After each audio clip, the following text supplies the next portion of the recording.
Hundo yakura Zimbabwe, hundo yeminda. Yeah, pakaipa guys. Hey, Barita Rinichina nai. Bere, why are you so dirty? I haven't worn you for some time. Knowledge capacity. Sorry guys, nangoti toya panapa timboti batsirane shoma nini.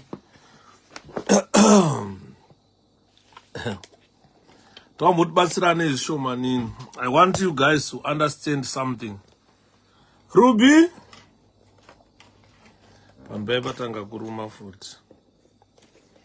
Ruby, can you bring me a tissue? Can you bring me a tissue, girl? Can you be quick?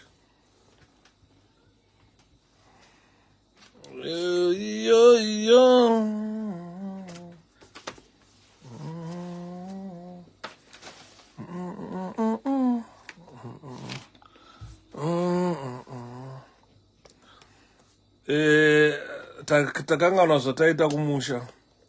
Ndoiti kana wakuruma udaiso nemosquito unoisa matishu, unopisa matishu. Saka, can you bring me a tissue? You brought this one. Okay, that's fine then. It's fine. Because I can't see it. No, you close. Yeah, that's fine. It's enough already. Just close my door. Zvataita kumusha kana vanhu vanoziva sakakurira nzvimbo ine mosquito kana kuti mosquito unopisa tissue. Saka munomba mune mosquito isingaiti. Mosquito yacho inenge inotumwa inenge yemunhu. Saka azama muchibika masikati zvadii hama. Tadya ruru, tadya. Ndatadza kuinvite vanhu kuti vauye vadle. Imbambaira. Inoziva zvimwe zvinhu zvoitika panyika. Imbambaira chaiyo. Mbambaira chaidze kumusha dziadza. But yanga yakangofurayiwa. Saka unopisa tissue. Pari kuruma mosquito zvakaipa pasama. Saka unopisa tissue. Unopisa tissue. Saka tissue richitsva kudai iri. Utsi hwetissue. Mosquito haisvike. Saka I'm going to put a tissue pasi panangu.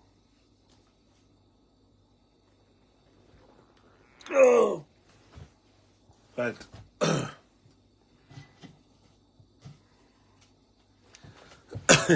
Mune mosquito yakaipa muno musaka ndakupisa tissue. Ukasipisa tissue dai mosquito haipindi. Haurumwe nemosquito. Saka regai ndite welcome you guys. Hey. Ngasi apa panenge pane hutsi hwemosquito. Wekuvhara mosquito. Let me welcome you. I've got quite some issues that we... Comrade Marist, ziri say, hanzi yaitu kupei mari. Comrade Marist, hanzi murukuda mari. It's not about money. It's about politics. It's about freedom fighting. It's about bringing freedom to the people of Zimbabwe. Tengai sniper mkoma. Ya anda, pisa tissue nasi. Ndane time sikapinde mtown, but I'll be in town tomorrow. I might buy tomorrow. So I've said to myself, and I saw to ziwa teacher to pisa homa tissue. Yeah, if you burn tissues, mosquito haisvike. Because pasa pakazara mosquito pari kuruma. Saka I've burnt some tissue to prevent mosquito bites. Diri home. Nimbotsvaga. Ndane time sina kumbuya panapa. Tisina kuimba dhiriora. Saka nhasi wakunyatsotaura zvitinzwanane. Ona dhiriora iro vanogara mudhiriwo. Hanzi shano electricity. Vafana vezanu. Sorry mwana wamai. Ona dhiriora iro vanogara mudhiriwo. Dhiriora rembanje. Gara mudhiriwo. Dhiriora iro vanogara mudhiriwo. Dhiriora rembanje. Gara mudhiriwo vakomana vanogara mudhiriwo. Dhiriora rembanje. Gara mudhiriwo musatambe navo. No gara mudhiriwo. Dhiriora rembanje. gara mudhiriwo dhiriwo ravakomana dhiriwo rarembanje gara mudhiriwo vakomana vanogara mudhiriwo dhiriwo rarembanje gara mudhiriwo musatambe navo vanogara mudhiriwo dhiriwo rarembanje gara mudhiriwo dhiriwo ravakomana dhiriwo rarembanje vanogara mudhiriwo dhiriwo rairo vanogara mudhiriwo dhiriwo rarembanje ramudhiriwo dhiriwo ravakomana. Hatichada kuramba tichiita tichienderera mberi, but regai tibva tatongopinda panyaya yacho nai kuti vanhu vanzwisise kuti chii chiri kutora nzvimbo munyika yeZimbabwe. But what we need to do is I want to give you a little bit of a lecture kandinako. It's a very good lecture that I want to share with you guys. I know some people would say, I don't know what's happening. We all know that on the 23rd of last month, 23, is it 23rd of last month? No. So 23 people, including members of parliament, were recalled by a vagabond. A vagabond. I am saying members of the CCC were recalled from parliament by a vagabond and a tortoise. That means 18 of them are from Matabeleland. So he is trying. We made him popular anyway, because he has got some handlers. The handlers that are handling this guy. And I missed the song, don't worry, Abby. He will be back. So we have made this gentleman popular. The gentleman claims to be Secretary General Shavang, Secretary General of the CCC, calling himself Shavang. Said he wrote a letter. That letter, he recalled members of parliament, and he authored another letter to appoint BT as president of the CCC, then Welshman Nguyen as vice president.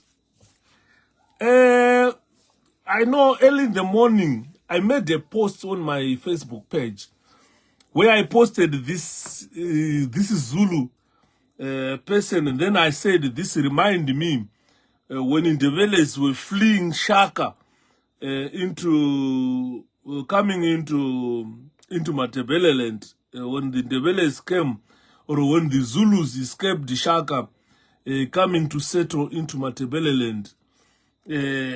This video was not taken lightly by people from Matabeleland, and they accused me. They accused me of being a tribalist. They accused me of being of towing a tribal line. They said, "Hanzikon, platform. I want so far, man. Saka, anyway, let's proceed. I want to show you this video that I posted. It did not go down well with the people from Matabeleland. They accused me of all sorts of issues. You see this guy? Look at that guy.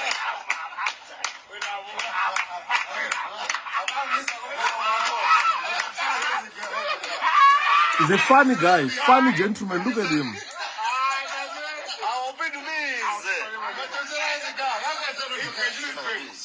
He's a funny gentleman, this guy.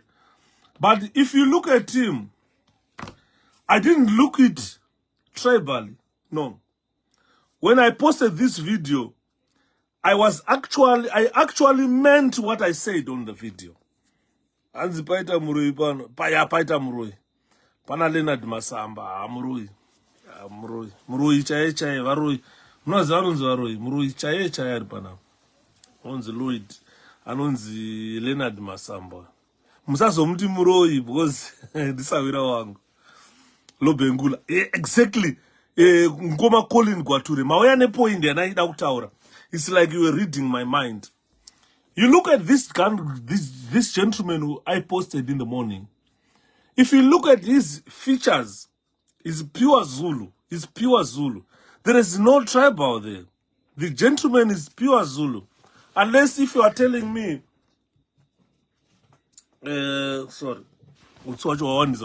unless if you want me to lie, or if you are telling me otherwise. This is a pure Zulu. The origins of the Ndebele people. If you look at him and look at Lobengula, there are no differences. If you look at him and the pictures depicting Chaka or Oshaka, one Ndebele guy said, Anzi Chaka, Anonzi Shaka, Ganzmi Mashona Mimi, already, you already Mashona. No. Shona is Ndebele for disappearing. So if you say a Shona, you say Ishona. That's Ndebele for disappearing. It's not a language, but it's a word that describes certain people, how they fed. When Ndebeles were looking at them, looking for them, this guy simply disappeared, or like Chaminuka and so forth. So I was talking about this gentleman I posted to say, look, he is really Zulu. And he reminds me of stories that we used to read about Ndebele people fleeing, or the Zulu people fleeing. If we say Ndebele, no, it's wrong. But these were Zulu people. We studied history in school. It's very unfortunate that most of these guys commenting, vamwe vanhu vacho vakatiza chikoro havana kuda kuverenga kuchikoro, vamwe vacho vaitoramba kuverenga history. Andimona isu takaverenga history, takatanga grade 1. Nyaya yaShaka Zulu takatanga kuiverenga mugrade 1, mabhuku egrade 1 ainza narondedzero chi, ndopa takaverenga nyaya dzaShaka. Achinzi Shaka was a brutal king, brutal Zulu king. Shaka hanzi kana musi wakafa mai vake akasarudza vasikana vakanaka vaiwaridza pasa mai vake pamusoro, vamwe vasikana pamusoro, vari vapenyu vofusira kuti vaende namai vake. This is how Shaka's mom was buried. These are stories that we've read about Shaka. Shaka, this commander, it's just like Mugabe. Let's say it's just like Chiwenga, Constantino Chiwenga, with Valerio Swan. Shaka, this trusted lieutenant commander. Let's say Mugabe and Chiwenga. That Mugabe trusted Chiwenga a lot. At the end, what happened to Chiwenga? What did Chiwenga do? He sold Robert Mugabe in favor of Emerson Mnangagwa. So Mzilikazi was a commander, a very effective commander in the Zulu Empire. He went to raid some other kings. He had this short spear called Asegai. Yeah. You still remember Mabuga Taverenga and Asegai. It was because of Shaka. So Shaka, what Shaka used to do is like, masoja mgaenda kunorwa hondo. Maiti kana madzoka pai. Maiti wa foreign. Shaka inspect you from behind. Akaona mune mavanga kumusana, hanzi manga mchitiza. Why is it you have been stabbed from the back? You'll be in trouble for that. That was Shaka himself. So Mzilikazi was a very trusted lieutenant of Shaka. So Mzilikazi used to go and raid other chiefs, kill those soldiers, raid cattle, raid what, and Shaka wanted everything brought to him because he was the guru with Zulu, the Zulu land. Saka at the end, when Mzilikazi pakanoti haanda ndakohwa upfumi panapo, akafunga ndotakura here upfumi uyu ndena nawo kuna Shaka. Ini ndiri kureida, Shaka kagara cheto. So he decided kuti aiwa kwatasvika panapa guys, let's continue going north. Kana tasvika tikaona pane nzvimbo yakanaka togara toita our own kingdom. So they continued marching north. Vachipinda munyika imakuiti Zimbabwe. But during that time, kwakusina Zimbabwe. It was just ma pockets aigara ma chiefs. Saka chaka Mzilikazi aenda achirova achiwina hondo. Achiuraya vanhu achiintegrata. Vanhu vaibata vaituka masoja akakaona pane mukadzi akanaka. Votouraya vanhu masoja aitora vakadzi vakanaka vachienda nawo. Vamwe vaitiza vamwe vakapona vakatiza. Saka Mzilikazi continued north and asvika a place yaakazogara yaiti Bulawayo. Bulawayo iyayo. We all know the history of Bulawayo. How Bulawayo started. It's very unfortunate that some people are ignorant. They claim to be Ndebele people, but they are ignorant of their origins. That Ndebele is not a language, Ndebele is not a tribe, but it was just a created group of people. It was a group of people created kunzama Ndebele, but hakuna chinjonzi Ndebele. Ndikadautaura history of how this word Ndebele came into being. It's not a tribe. Those people who came from Zululand are Zulus. Even if you listen to them speaking today, vanongozosiyana kavanoita even name Zulu. You can tell with this guy talking here is Zulu. Is Zulu from South Africa, and this one is Zulu from Zimbabwe. They both speak Zulu, but with the clicks anosiyana. So it's an insult. It's not an insult.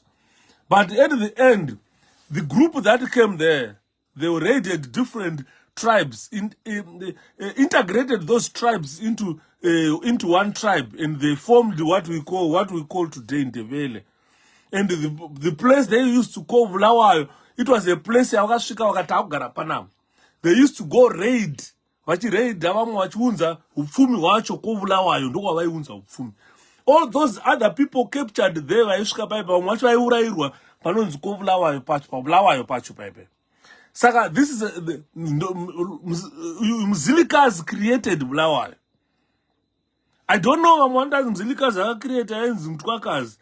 I've never, since in Ruchkoro, starting from grade 1, about Mtwakazi. I used to read about the Ndebele Empire, not Mtwakazi.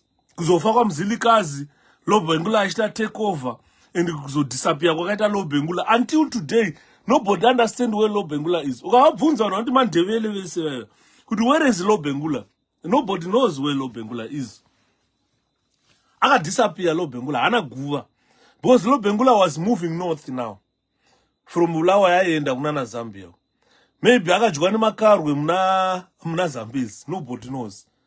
Until now, ask him about Lobengula.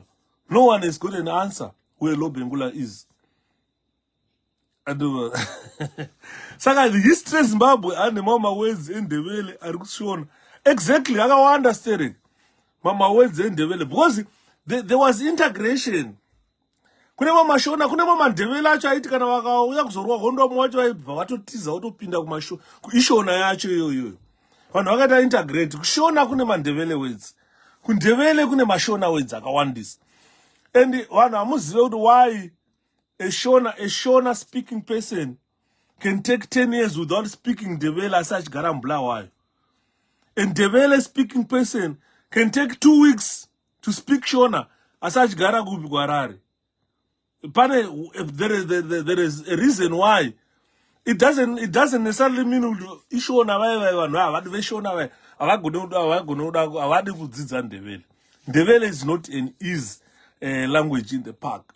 Saka, there is a history, iripo, yekuti zviri kufamba iron lady. Zvekuti ukanzwa Ndebele, it's not an insult. Like this guy, Chered, is a friend of mine. Don't take him seriously.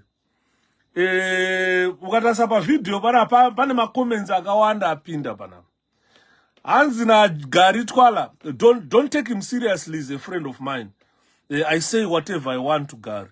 Ndogona uchita ayo Ndebele and the so don't take it as an offense. When Gary Twala write anything on my wall, please don't take it as an offense. Because he knows I'm not Shona. I'm Yao. He knows it very well. And I know Gary Twala is Ndebele. Saka ndromchinyira. Saka chanyora chiganzi, these jokes may be funny to you, but very stupid. If actually exposes your hate for the Ndebele. So this boy thinks I hate Ndebele people. I don't hate Ndebele people. This is the problem that we are facing now with the people from Matebeleland. Most of them, they need treatment. Kekuda kubatwa semazai kuti mukamudaiso anozoramwa, mukamudaiso anozodi. Ndavana zomudi fokofu man. Sorry for an F word. Saka, he's just a friend of mine. But this issue about, because yamwe mskana anyora, anonzi mie. Tani anyora panapa, anzi brother, we hear and understand you. Don't waste your energy trying to be heard where you are not respected or seen as an equal. This gaslighting is exactly for this. It is well. So someone thinks good, I'm gaslighting or I'm attacking the Vele people. I'm not attacking the Vele people. It's only that these guys, most of them, they don't want to be identified as Ndeveles. These are Zulus. This guy is in South Africa is Zulu. If you look at his board, you can tell. And the board shaming. Akuna board shaming is proud of his board. Because this is how the Zulus are built. This is how Zulus are built. Ashaka, he was built like this. Look at Lo Bengula, he was built like this. All the pictures that we saw about the Zulus, they were all built like this. He is very proud because he cannot change what he looks like. This is sort of like an identity. Kutuziwa kuti umuntu muzulu. Ukada kutarisa mandebele atinawo manje. Asiri pure Zulus. Ya crossbreed. Zvakafanana nekuti ukatarisa dongi, ukatora dongi nehorse, ukazvibreeda. Zvinoburitsa crossbreed inonzi Nyurus. Nyurus ukaritarisa harisi horse. Nyurus ukaritarisa harisiri dongi. But that crossbreed of a donkey and what? And a horse. Saka chinhu zvakafanana kuti ukatora munhu mutema akarara nemurungu paakubuda mukaladi. Mukaladi wemixed race uyoyo ukamutarisa haasi murungu, haasi munhu mutema, but yatove imwe race inenge ichitonzi mixed race. Kana uchitonyora inonzi mixed race. Ukatarisa the people in Matebeleland today, ukada kuvataura kuti ava vanhu vamandebele, musaka takunguvati Ndeveles. We can no longer call them Zulus. Because they are now a branded or a branded Ngrini tribe. If you look at Gari in Atambosiana, maybe Baba came Shona. If you go to Matebeleland, most people there, Matebeleland, Wagawanda, Mayawo people, it is our Malawa just Shagabas. So I did up in Blawa meme, Unoshka Pambans Banue, Banonzi Papiri, the likes of Bakwin Soma Piri, one garbage chains and Daroyo. I can't Blawa. So if you go to Blawa today, you rarely find Mazulu names. You only find Zita Kasangana Ana Shabangu. Don't talk to Masha Chabangu. It's no longer Shabang. It's no longer Ndebele, this guy. And all. I'm watching that Asiruma Zulu, sorry. Shabang, Wananguve, Wanandlovu. Those are not Zulu names. Ask my Zulu names. Ndlovu, Nguve, Moyo. Don't want to get our hands, the Matebeleland. One of foot of Shati Rokumana. Oh, Bunza, are you the Kumalos? You're no longer Kumalos. You are a crossbreed. Tarisa Imbuyata Bita Kumalo. It's a pure breed. It's Zulu. Even skinny agi, you can tell that I know Zulu Kazu. But it's not say Vamo Manji. Now, Mashana no Momskara in Kumalo. Prison. Why do Tarsa Soga? Nemsoro refine what was how to use Zulu. Kanakarum Zashtar and Kauzada Zulu. Now, I'm going to say my crossbreed. That is not the topic, but I wanted to clarify on that. With this gentleman, I got a video, no body shaming. And who knows this? Dogs of this Sakwane to it, I could understand. kuti ukaona munhu achigumbuka ukanzi ndebele ukona kufuta kudai so undoziva kuti pane nyaya ndiro kumasvingo. Ndine mupana wangu mwari South Africa wandaishanda naye, ndakatoziva kuti anobva kwamutoko. Pafa one of our friends footballer wataitamba naye bhora ainzi Famba, akashayika mukoma naye. Ndipo ndakatoziva kuti mupana tapiwa uyu haabve kumatabeleland, anobva kwamutoko because anga ari homeboy wake. But Famba wandutaura yakakurira Bulawayo aitambira Highlanders. He used to play for Highlanders before he came to play for Green Buffaloes kuHarare. Akabva kuBulawayo. But aitaura Ndebele. Ukanzwa Famba achitaura waifori Mudebele. Ukanzwa Mupana Tapiwa achitaura unofori Mudebele. But they were not Ndebele people, these guys. Akabva kwamutoko kumabudya. Kune vayo ndotaura rakanyoliwa pamimba. Andi muri kuona. Saka dzidza ngati Zimbabwe is our country.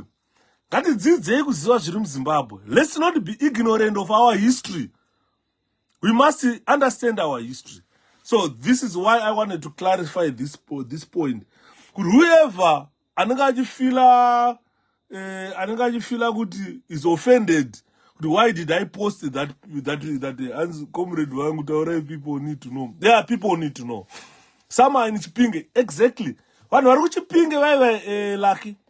Inini ndine rombo rakanaka kuti ndiri crossbreed foot. Mbuya vangu Mundau.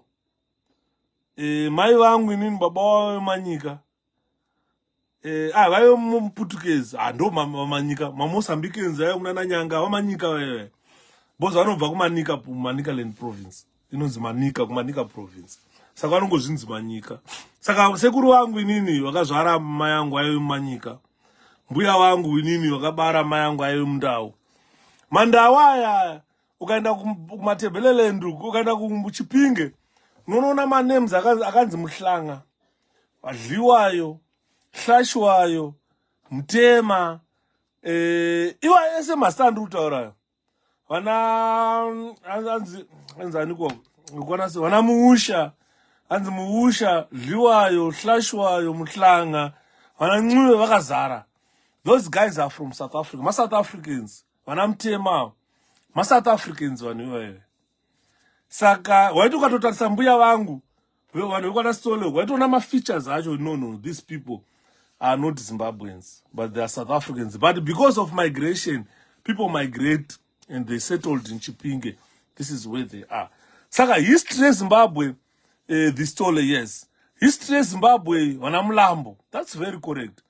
Wana Makuyana. Wana Makuyana. History Zimbabwe inofana kuzikanwa. Iwo wana Musha, wana sekuru wana Musha we. Ndo vanhu vakatanga kugara munana Chimani mema. Mamusina vanhu vaigaramu vakawanda. Makauya wana sekuru wana Mutema vachipinda.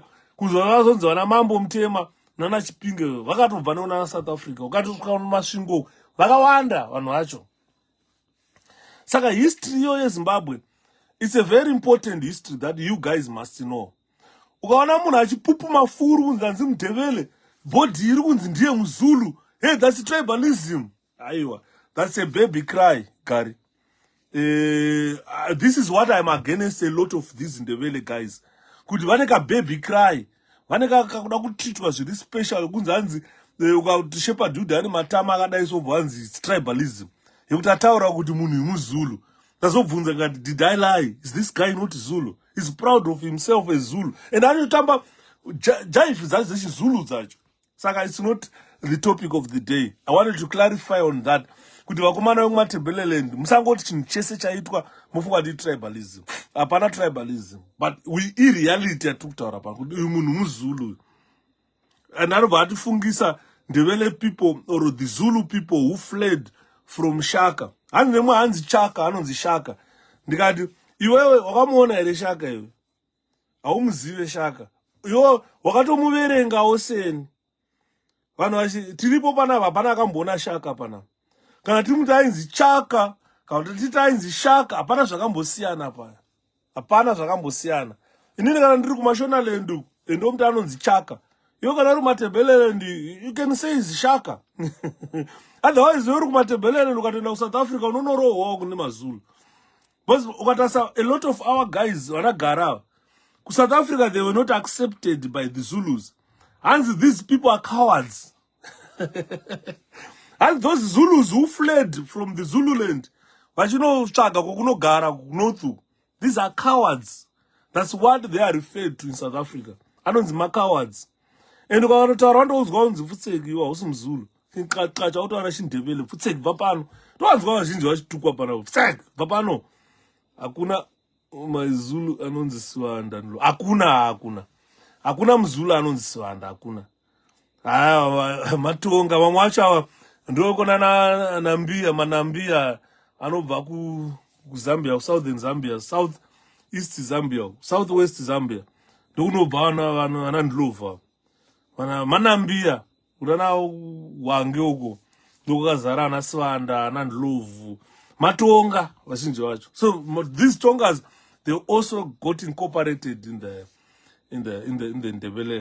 Ndebele land. Saka zvakanaka kuziva kuti kana usingazive usaita hasha kana usingazive. Inini kana ndisingazive chinhu ndinoenda kuno research ndoverenga because I need to know. Knowledge is power. If you don't know, hauna zvauri kuita. Saka mwana tati titaure panapa. Tira kutaura nyaya panapa, guys. I want to help vanhu. Andiri. Kuti vanzwise kuti chinonzi spy ichi. Spy inoita basa rei. Ndiri kuona vanhu vari kutemeseka musoro nashavangu uya chabangu chiya chekunyora recalls letter ekuita recall vanhu veZANU-PF. Vamwe vanhu vari kumuti musiyaiwo, vamwe vanhu vari ndo intelligence, vamwe vari muri kumupa renge asina. I don't think he's a member of the CIO. Hakuna mu-CIO kana officer we-intelligence anoda kuzvi-expose like that. Vanhu vaiva vasi ma-CIO. Those are just ma-agents vanorecruitwa nevanhu ve-intelligence. Kuna munhu we-intelligence chaiye munogona kugara naye panapa musingamuzivi 10-20 years muchigara nemunhu an intelligence officer musingamuzivi. Mungona vanda yepu vai handa havasi ve-intelligence vaya vakomana. Toatibatsirane nhasi. Tagai vanhu vakawanda vauye panapa mukoma Jefta. Tagai hama neshamwari vanhu vawande panapa. Pane kuti vamwe vanozouya ndaa pakati voda kubvunza kuti chitupa kutaurwa nezvei. Tagai vanhu vauye. Vakunyatsotaura vanhu munzwisise kusiyana kwazvakaita. Vana Chabangu vaiva havasi ve-intelligence. Vakuti munzwisise nhasi. Right. Because chinhu chinonzi intelligence, word rekuti intelligence rakaoma here. It's not an easier word to describe. But this word rinoreva knowledge capacity. Une capacity and knowledge here. Rinoreva understand. Intelligence simply means knowledge capacity or understand or a good understanding. Saka na usina good understanding, haungataura kuti Shabangu yawe mungamuti ndi intelligence officer asina good understanding of politics in Zimbabwe.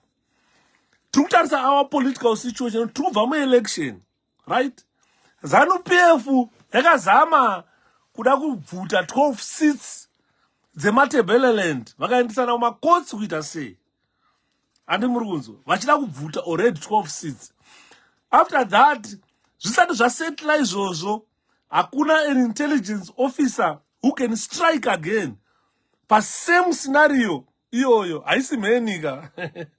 Haisi mhene kuti karova inosiya mazayo zodzoka futi. Ndopa unoona kuti there is lack of knowledge. There is lack of political understanding. There is Shabangu or Chabangu, whoever is the handler of that agent, lacks good understanding of Zimbabwe politics. Saka munhu andichitaura nchiti, the term yamunotaura kuti intelligence here, it refers to a body that collects information. Takuda kutaura kuti munhu anocollecta information ndo amunenge mutaura kuti this person ndiwo intelligence. And the other hand, and murikuona, to the other hand, to that information inenge ichiprocessa or chinhu chakundidzipa gai nditombodzima. Those mosquito achatiza. Hey.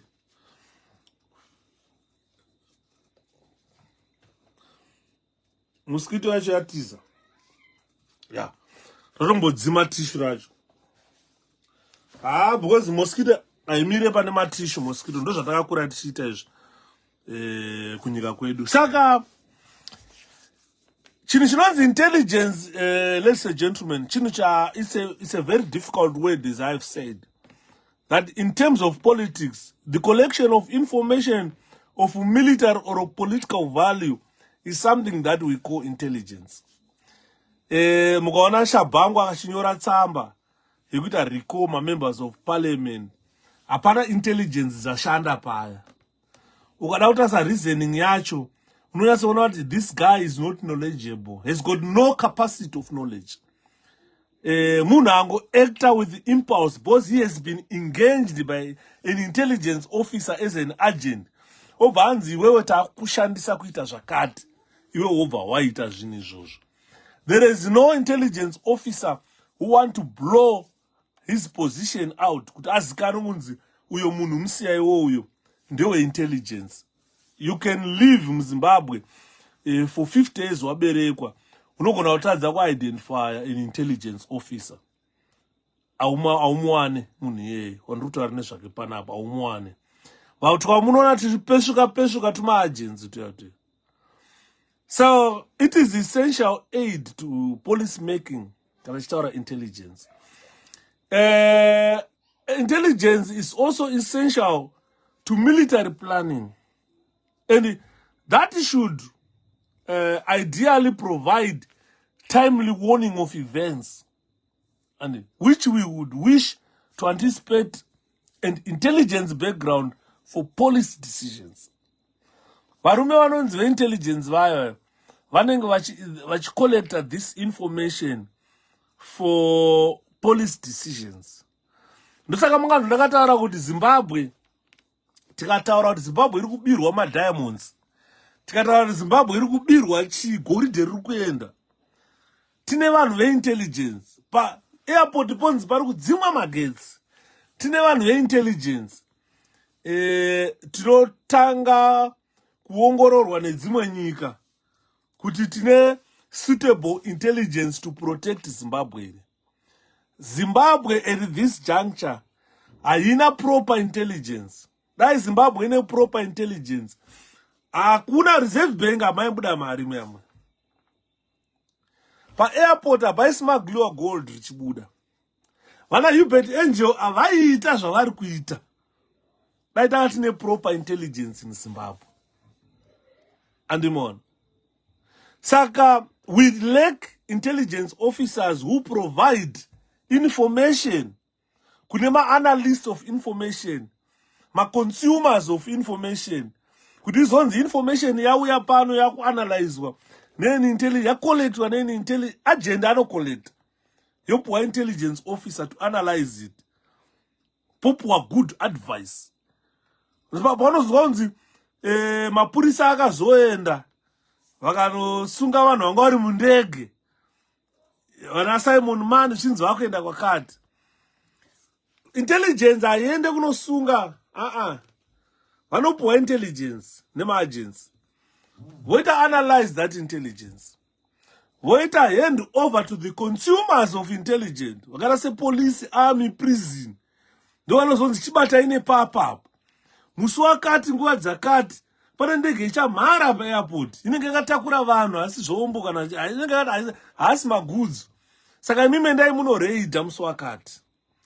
Intelligence officer anenge akagara muofisi make, kana anenge aripo paairport paakagara achitarisa achiona execution of his intelligence.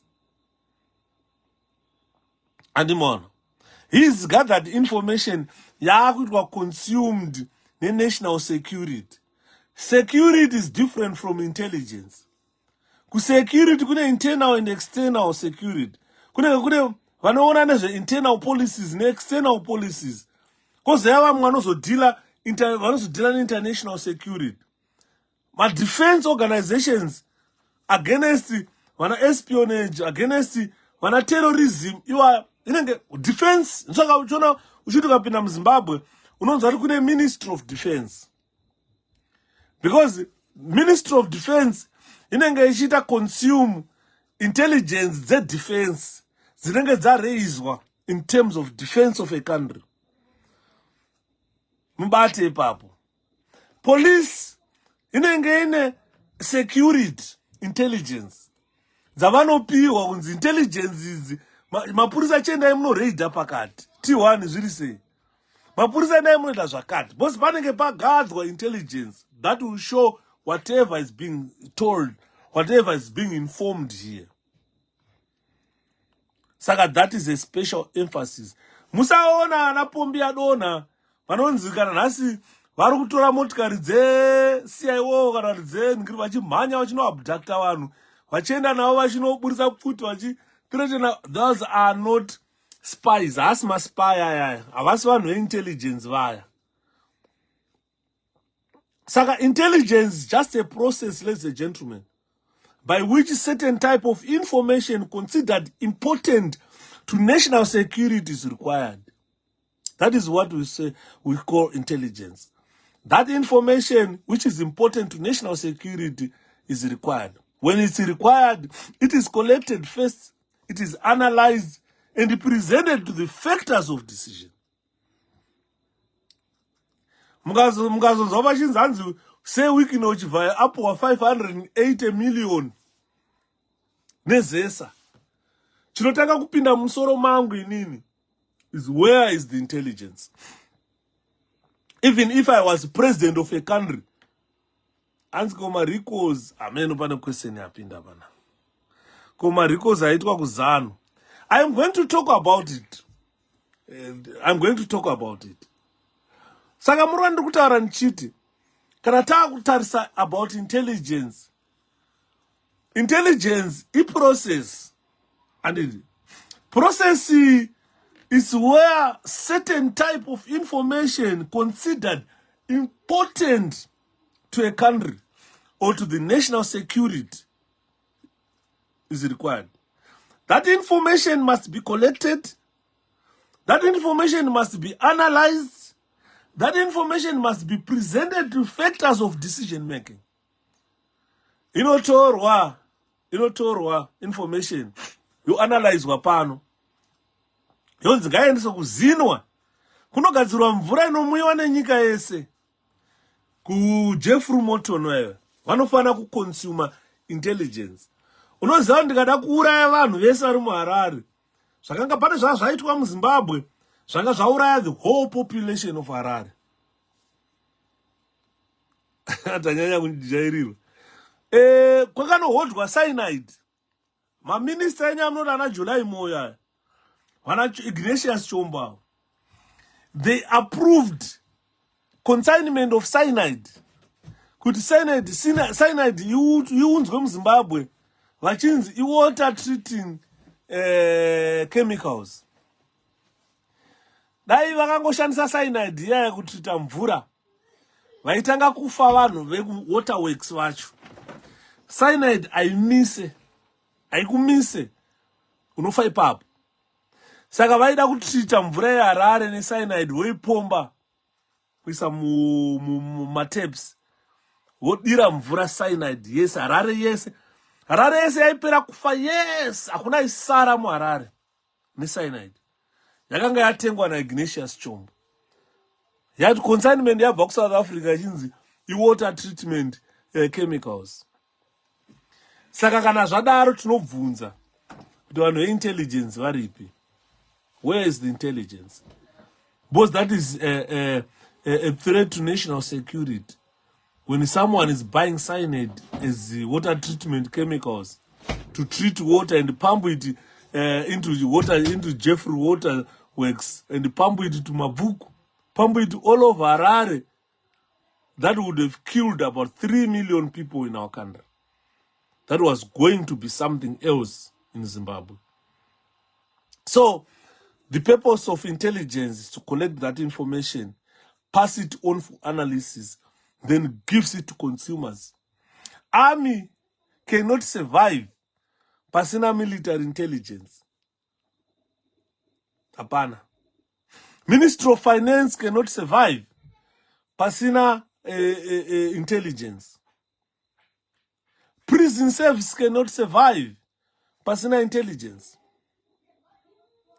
Because most of the information they consume comes from the intelligence people who warns them about my risks that the prison is facing.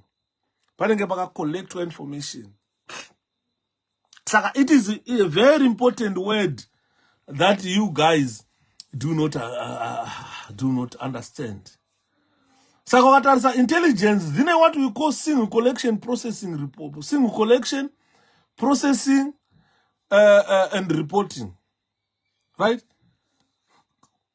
All sorts of analysis zinenge dzichitwa disseminated receive top level national assessment and dissemination kunenge kwane vanhu vanenge vakuita sei vakuita vanhu vanoti ava ndio top level ava ndio vanhu vanofana kuchidisseminata information yavanenge vacollecta. That information yozoiswa kuma-users. Mbombera yamunoona muHarare mukaenda national army, those are users of intelligence, consumers. Let me say consumers. The police are consumers of intelligence. The prison are consumers of intelligence. Ministry of Finance are consumers of intelligence. But they don't guard the intelligence. They don't analyze intelligence. One of the mirama reports and we anobva kuintelligence utine information yakati vharai maburi pakati nepakati. Ndosaka muchinzwa tikataura kuti muZimbabwe hanzi masmuggler gold. Tinomhanya unobvunza intelligence. Anditi mona. Saka ukada kuona ukaenda kunyika dzakaita sana United Kingdom kunoku ndosaka uchiona kune anti-terrorism, kune military intelligence vanoona nezve anti-terrorism. Those people, they calculate the probabilities of violence or the probabilities of threats of violence to this country. Same applies to Zimbabwe. Because obvious, if we talk about terrorism in any country, it's instilling fear to those people or to coerce those people or to intimidate governments and societies in order to achieve certain things. A good example, you can intimidate a government to achieve a political marriage, to achieve a religious marriage, to achieve an ideological goal. Zvinoitika sereg munyika dzatigeredzi. Zvinoitika muna Zimbabwe. Kuti zviro zvakaitwa nechamoti chabhangu chiya chimuagent cheCIO chiya. Chimufazi chiya. That is a threat to our politics in our country. That is a threat to the ideology of democracy. When we talk about ideology of democracy, we talk about an election that produces a legitimate leader by one man, one vote, which has failed in our country for the last 43 years. So, if we have that a fear, or if we suspect that there could be a coercion or intimidation of a government, intimidation of society, there must be some people who look into that intimidation and they say, how best can we do a counter-intimidation? How best can we do a counter-political threat? This is where you see now, vanashabhangu vakunyora matsamba. Because ZANU-PF, or the guys in the intelligence who work for ZANU-PF, they have sat down and studied how best they can make a counter-political or ideological goal. So they tried to prevent C people from running in Bulawayo as members of parliament. I hope the beast is back on the road tomorrow. It's not there. The beast is outside, but not back on the road. Iruda viri. Saka ndagatswa jola, ndagatswa mafuse. A beast iruda viri. Saka, you understand what I mean? Saka, what they do is they look at anything that cut. For a good example, They want to cut that political influence. C. How best can they do it? They do a counter political or ideological issue. They counter it. They counter intelligence. They counter terrorism. What they are just looking at is a way to cut roots to a political decision. Right now, ZANU-PF, parliament, my parliamentarians in ZANU-PF, they are less than 2/3. They cannot pass a bill. They can't pass a bill. So what do they want to do? Probably to cut the number of CCC representation in parliament. So that is a counter political or a counter political ideology. Exactly. So we cannot, as Zimbabweans must not just sit down or sit back and be spectators whilst this thing is happening in our country. The worst thing happening today is most Zimbabweans are now spectators. People are saying, let's wait for this one. Maybe Ninga chatanga. At the end, the political arena in our country is filled with the spectators. People who cannot incorporate practice or who cannot translate our political ideas into practice. Look at Mozambique today, yesterday and today. People were marching in Mozambique, Maputo, Vakabatana Maoko because of a rigged election. Mozambican government might want to use military tactics, but military tactics in Mozambique has always been met with the counter-military offensive. Those guys very nama vaseke. Kana wana zvanetsa vanotora pfuti vanotorovana chete. And so the techniques or strategies needed to do a counter-political ideology is to make sure that the Zimbabweans are geared for action. The Zimbabweans can translate their political ideas into practice. This is where people of Zimbabwe are lacking. Because we know the government strategy. We know the government has got the military. As we lost our Keno in your Mr. Yuda, thanks Ngoma Raymond. Toda kugadzirisa nyika, toda kugadzirisa Zimbabwe. The biggest loser is prison services. I think Zimbabwe prison services, they should have recognized my potential. Kuti munhu watiri kudai so you probably would have taken the prison to another level. Kumkomanya iya yalo bengula yazopera sei. Ndaipedza kana atete muni. Ndaipedza mozoteerera kumashure kwandabva. Ndaipedza mozoteerera pandopedza this video. Replay it. Munyatso understand. Saka what I'm saying here is we are lacking that vigo or that let's take our political ideas into practice. This is what we are lacking. If you look at ZANU-PF, it's a ruling party. But being a ruling party, it lacks implementation of its ideas into practice. That does not necessarily mean that ZANU-PF are inamari or they can't do it.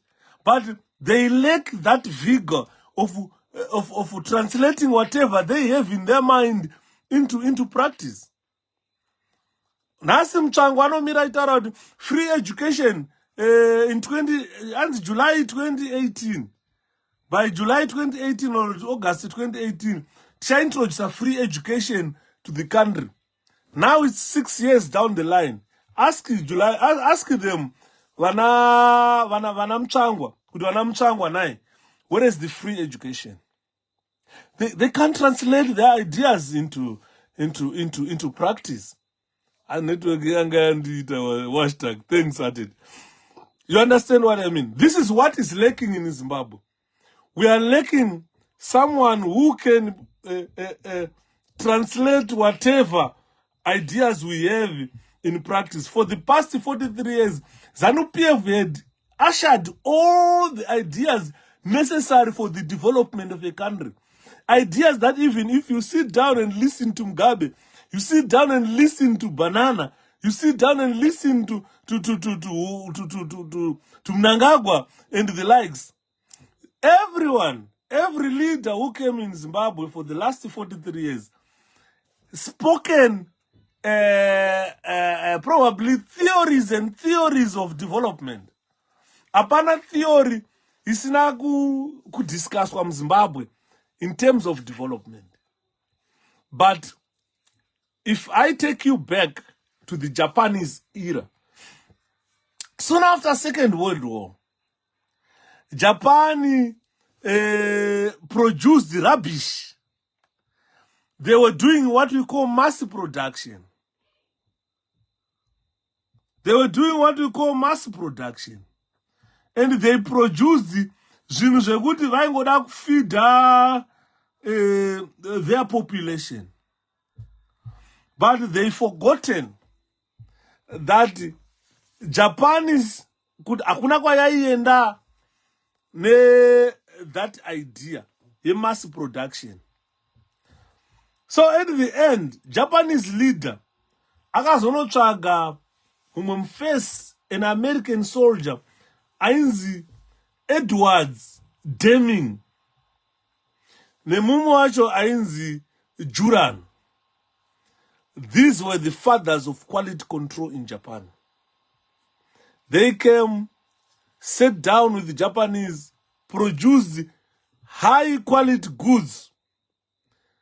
If you go to Zimbabwe today, unono driver motikari dzamoti dziri ku prison kune motikari dzonzi maGrey Maria. Most of those cars were made in 1970. They were made in 1969. It was because of Deming and Juran, which were gurus of quality control. They spoke to the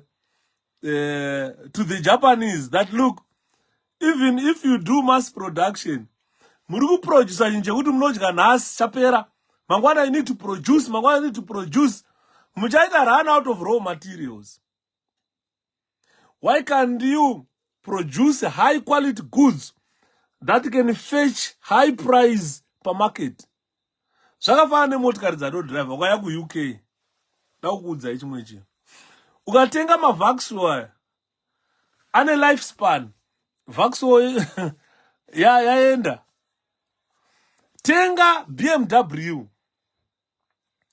Unoidriver for the next 30 years uchifamba nesame BMW. Inogona kutadza kufa. Ukaenda kuZimbabwe unodriver maNissan aya ngataita maGrey Maria ainzi maNissan malong nose. Vanoziva maNissan malong nose aya. Those cars were made probably in 1969. MuZimbabwe ukaichaya start so ichiri kufamba hazvifi mahara. Japan yaitarisa kuti kuAfrica, kuMozambique, kuZimbabwe kune mazikomo akadai. Motikari dzinodiwa ikoko mazimotikari kune maUD Nissan ekuti vakadzi ava haakwiri kungoro. Yakareba iri mudenga, riri muzvambo weUD Nissan. Dzakagadzirwa kare, dzaishandiswa kutakura marefugees kutara. Nanhasi dzirimo muroad motikari dzedzi. Ukaenda kuZimbabwe unodziona. Semidi yave nehobho dzayakapuwa negovernment. Dzakabva kunana Japan, dzakapuwa neUnited Nations. Dzaive hobho kusemidi.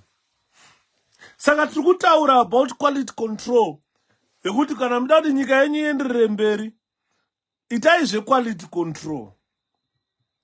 Zvinhu izvozvo zvinobuda kubva kuintelligence. Intelligence must sit down, look into that and see kuti toita sei pakaita. Endezvi ZANU-PF ine maideas. Ukanzwa ZANU-PF ichikambena kana vakakunyorera manifesto kuisa apa, unobva watofunga kuti iyi ndo political party ichadevelopa Zimbabwe.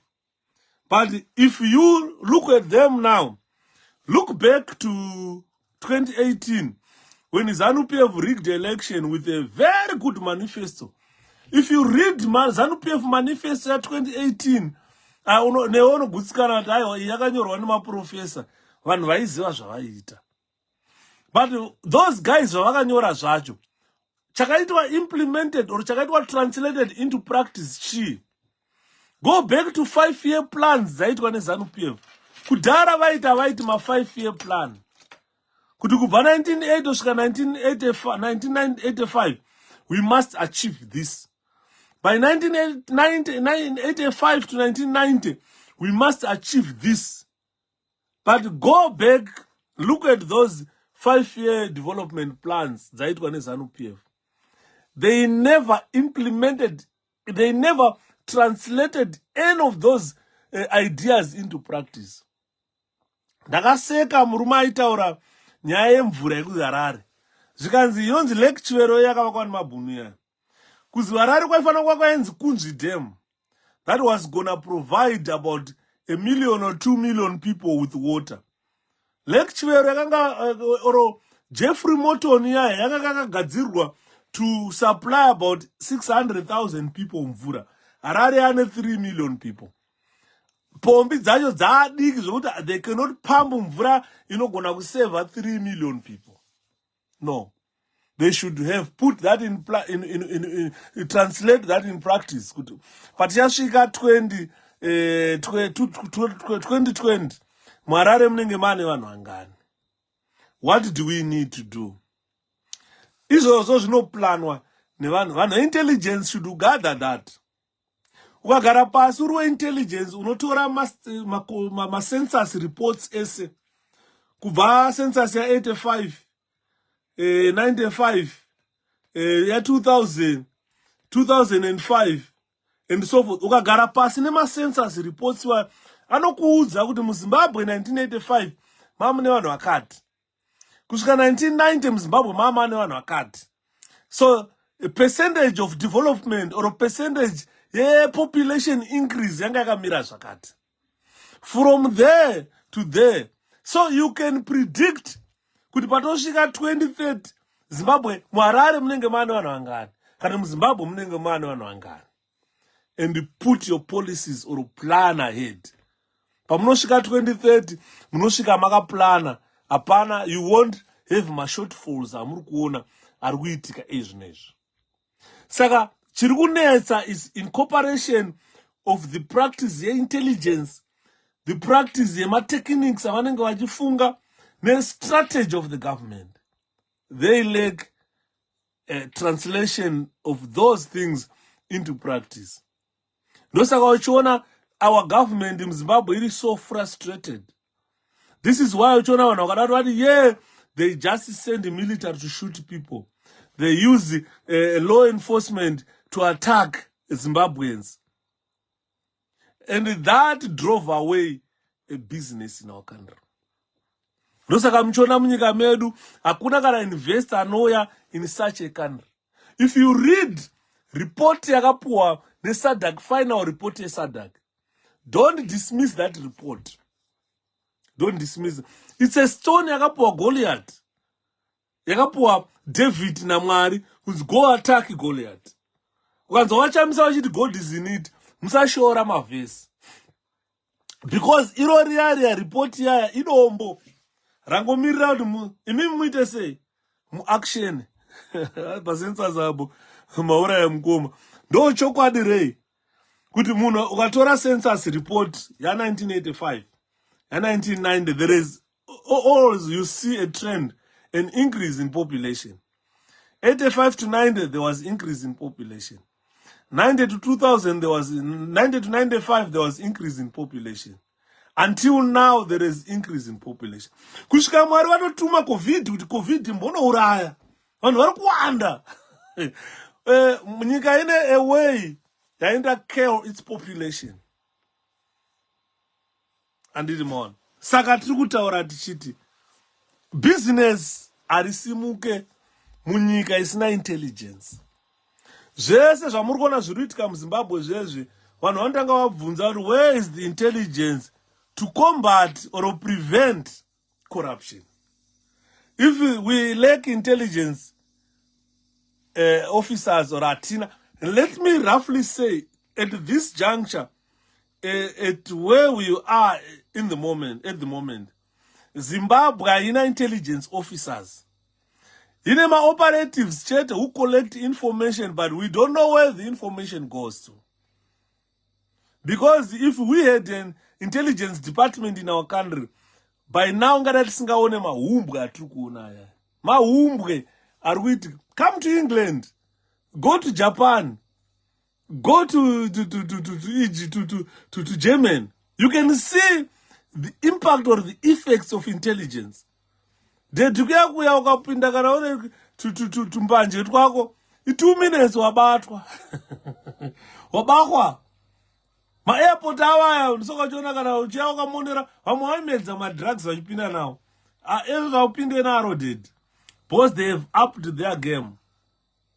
So they've put measures in place to prevent or measures in place to combat zvinhu corruption, smuggling and so forth. Zvinokwanisa kuiswa chete kana mune a working intelligence department. Kana musina a working intelligence department, amuna zvamuri kuita. Kupolisi izvozvizvi kune inonzi police internal security intelligence. Ukada kubvunza kuti inoita basa rei iro riya. Vanenge vachienda kumarari kunorova vanhu. Vanenge vachienda mutauni memwe kunorova vanhu. Vanhu vakomana vepeace. And they are very much willing to be identified as the members of the peace. Ukapinda marara hautazoziva kuti uyu munhu wepeace. Saka unobva watoona kuti intelligence dzacho hatina. Kana achifamba mutauni vanenge vakamisa makora ukabvunza kuti kwakomana hanzi ndevepeace. MuZimbabwe ukasvika, you can easily identify vanhu vakomana vemilitary intelligence vaya. You can easily identify them. Isusu taakuziva tinoona nebehavior. Ndakagara ndakatarisa ndokuudza kuti uyo is either ndo intelligence kana mu-MIU. Because vakomana vacho veZimbabwe military intelligence vanoda kuzikanwa nechimonya stere. Kuzviita mamonya. But kune ma-direct military operations avanoita. But you can easily identify them. Zvakafanana nekuti ndikasvika pane ma-terrorists and I can tell you kuti pane ma-terrorists pana. I can do that. Saka nyaya yatiri kutaura panapa inyaya yekuti vanhu vanofanira kuziva kusiyana kweintelligence. Kuti kana tichiti intelligence tochirevei. Apa nhasi ndiri kutaura mostly about human intelligence. I'm not talking about the other intelligence or other sources of intelligence, but I'm talking about human intelligence. Kune dzimwe intelligence atinokwanisa kutaura nezvadzo, but tiri kutaura human intelligence, where intelligence is wanted in the army by soldiers kuti vadefende nyika, wanted by the police kuti vaprotect security of the country. But behavior yevedu isusu ve-intelligence in our country, you cannot say Zimbabwe has got intelligence. Ini ndakaramba. Because our intelligence in our country, it cannot avoid potential or unwanted conflicts in our country. Honestly, can you tell kuti Chabangu anonyora tsamba of recalling members of parliament of an opposition? Very dubious. Speaker of parliament are supposed to verify all the processes. Same parliament will just recall members of parliament without the due process. Hands we don't verify letters. Sakatine intelligence ziri papi. But Tana, Speaker of Parliament, who operate like an insurgent. As you are right. Patagataura, kana idea iso tozikano. No chokwadi chocho. Kuti kuri zedu munhu musi idea akana. But there's zvigure. There's zvigure. Chapfeka maski chonodaizira kuti oh ndinani ndiri John. Zvigure zvacho. Andiri muona. Saka tinotanga kubvunza kuti kana tati nevanhu veintelligence chaivo Shabangu uya anyora tsamba ku parliament. Parliament does not operate in the dark. The intelligence boss, it's a very important August house where the guys with intelligence must always keep their eyes watching whatever happens in parliament. Debates that are done in parliament, they are for intelligence analysis. Mudenda ongo receive tsamba kuseni kuno 10 o'clock, I receive tsamba na 10, 11, 12 o'clock, I don't mind some members of parliament. Yanga yaitwa analyze when. Because when you are doing intelligence analysis, you must understand the impacts of your actions. Through Zingama members of parliament, Nitsamba Yawana Shabangu. But Shabangu, party rules are in structures. But Sambata Badagan, Secretary General. How did this Secretary General come about? Because ukatotarisaka ku parliament vanofana kuva vane structure yeCCC yekuziva kuti Secretary General wacho ndiani. So if you ask Mudenda, how did you come to your decision to say this is an authenticated letter and let me fire these members of parliament from parliament? We don't verify letters. So where's the intelligence? Because this is an unwanted conflict in our country that should have been stopped by the intelligence.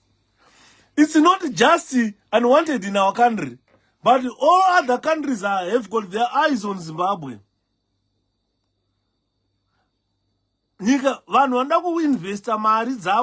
Those who want to invest in our country, they've got eyes in Zimbabwe. What is happening politically? If the Speaker of Parliament can receive a letter from anonymity and action on that letter, does that country have rule of law? Which is no. There is no investor who will come to Zimbabwe to invest his money. In a country where government just woke up and say, Temba Muliswa, get that company. It's your company now. Munagaisa 60 million yake. Muliswa owe asina kana sendra na rakapfeka chikabudura. Nemapatapata otosvika atoena ndiye atove muridzi wekambani. Akutodivida mabhuku mari akutocreate account mari dzakutopinda muaccount yake. There is no investor who can come to that country. This is why you see vanhu vari kuuya munyika medu havasi ma-investors. ZANU-PF is like empower. ZANU-PF is empowering the Chinese. I remember Mugabe wearing a speech here previous year. Imagine. Yes, because we don't have intelligence. ZANU-PF is empowering Chinese. If you go there, most companies belong to Chinese. They don't belong to Zimbabweans. Because we lack intelligence. We lack intelligence. So the information that should be a strategical or strategic intelligence information. Both there are two types of intelligence. The first one must be tactical intelligence. The other one must be strategic intelligence. On strategic intelligence, planning strategies. Agamira say, do we have a planning strategy for us to call this is strategic intelligence? Atina. Strategic policies. Atina. Strategic military operations nationally. Atina. Mazvake. Right atina intelligence. Hakuna musoja ano deployiwa. Kunopfura vanhu street. Hakuna. Because intelligence inotanga yaasesaka. Kuti vanhu varita yoweyo vane pfuti. Munonopfura vanhu vakabata matombo. Imagine. Takura ma-AK.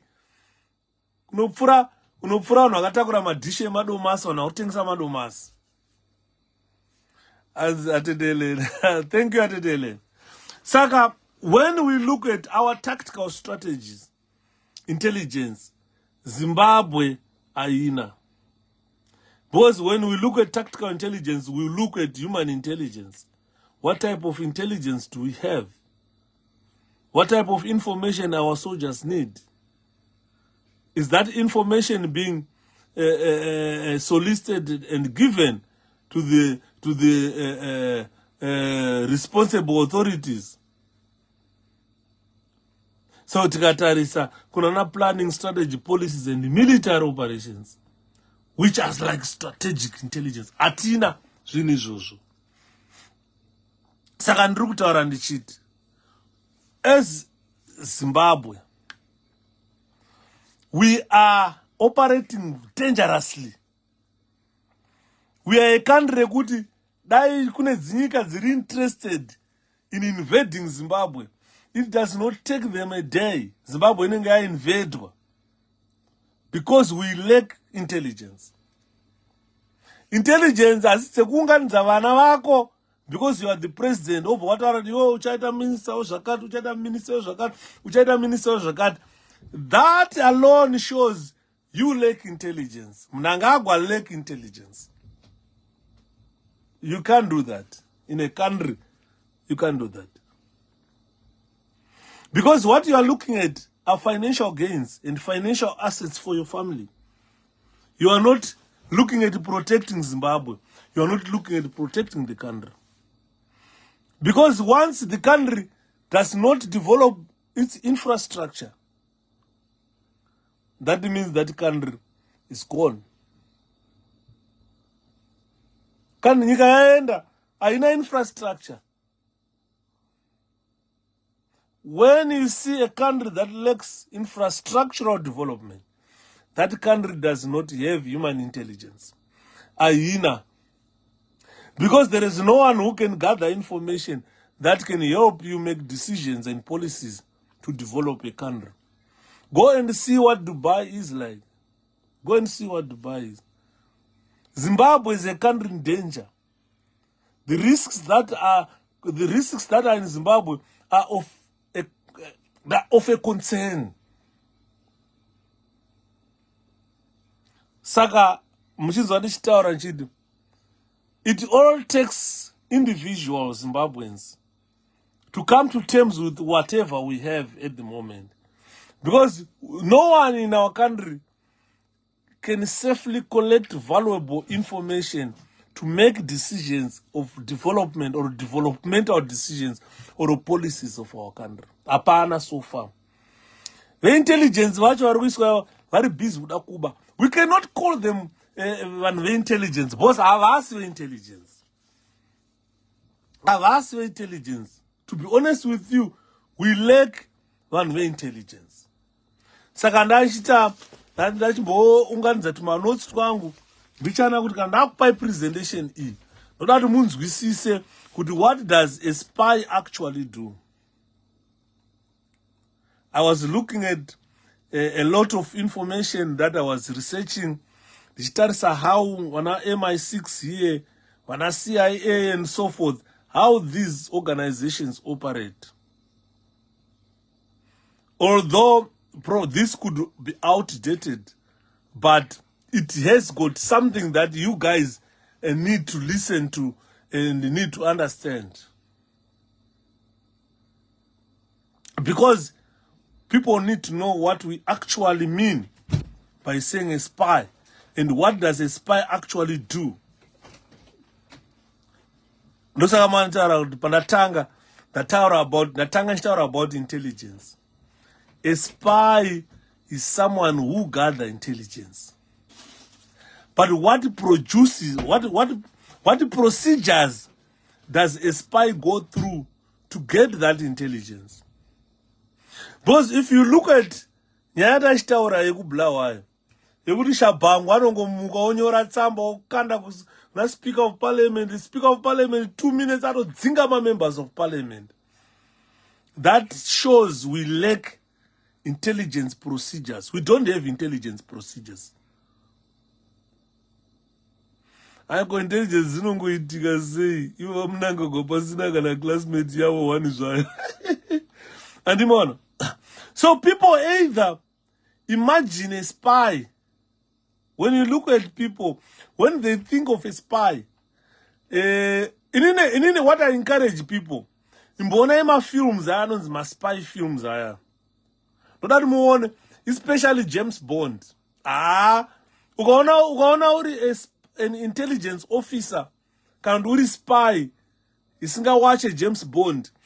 Ausati watanga basa, ausati wakuziva. Avana intelligence. Avana, wisdom avana.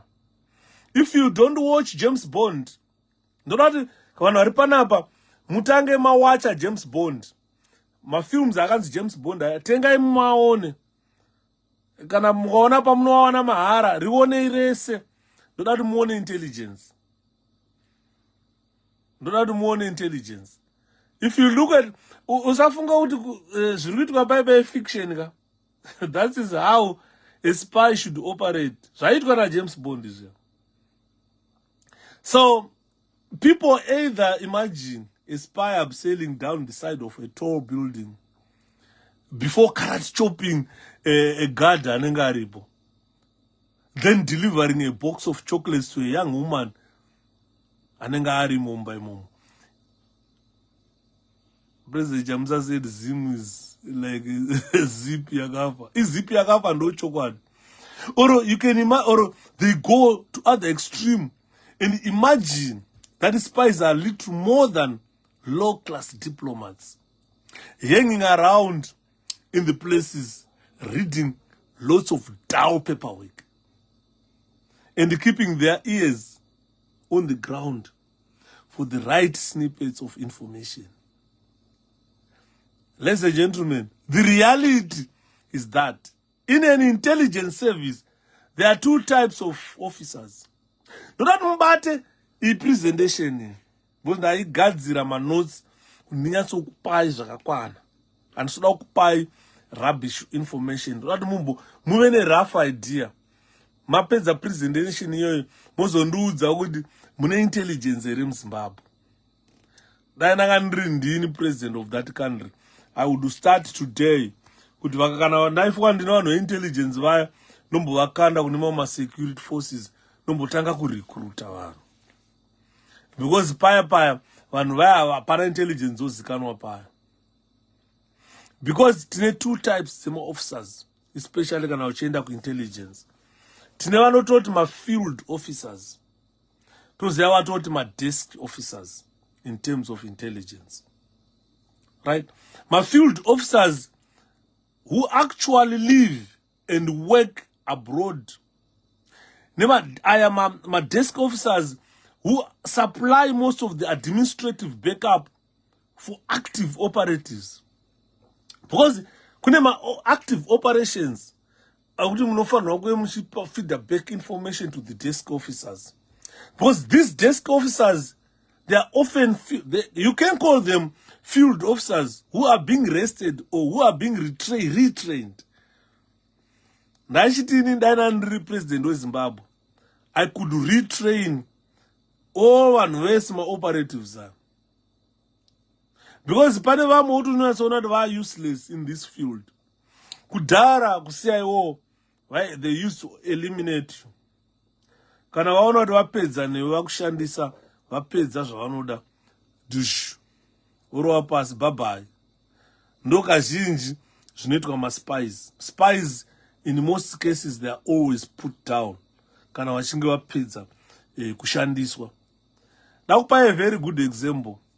Tina mai vaive kunzi Piers Ncube, Piers Ncube wahura, azoisirwa kamera azobatwa, azoitwa sei. Ndikakubvunza kuti mai vaive vari kupi nhasi. If I ask you, mai vaive vari kupi nhasi? She died. She died. Ndosaka muchiona vana Obed Gutu. Look at my dubious characters are in Zimbabwe. Vanenge vachitoziva paya. Vana vatashandiswa tapuwa mari. Havachakwanisa kubuda muzvigure zvavakapinda. Vana Monzora havachabudi muzvigure zvavakapinda. Bosi kungobuda muzvigure zvezve kutofa. It's either andotiza nyika. But ukatiza nyika yacho unongochienda kupi kwavasiri vakomana. Saka let's be very careful with what we long to do.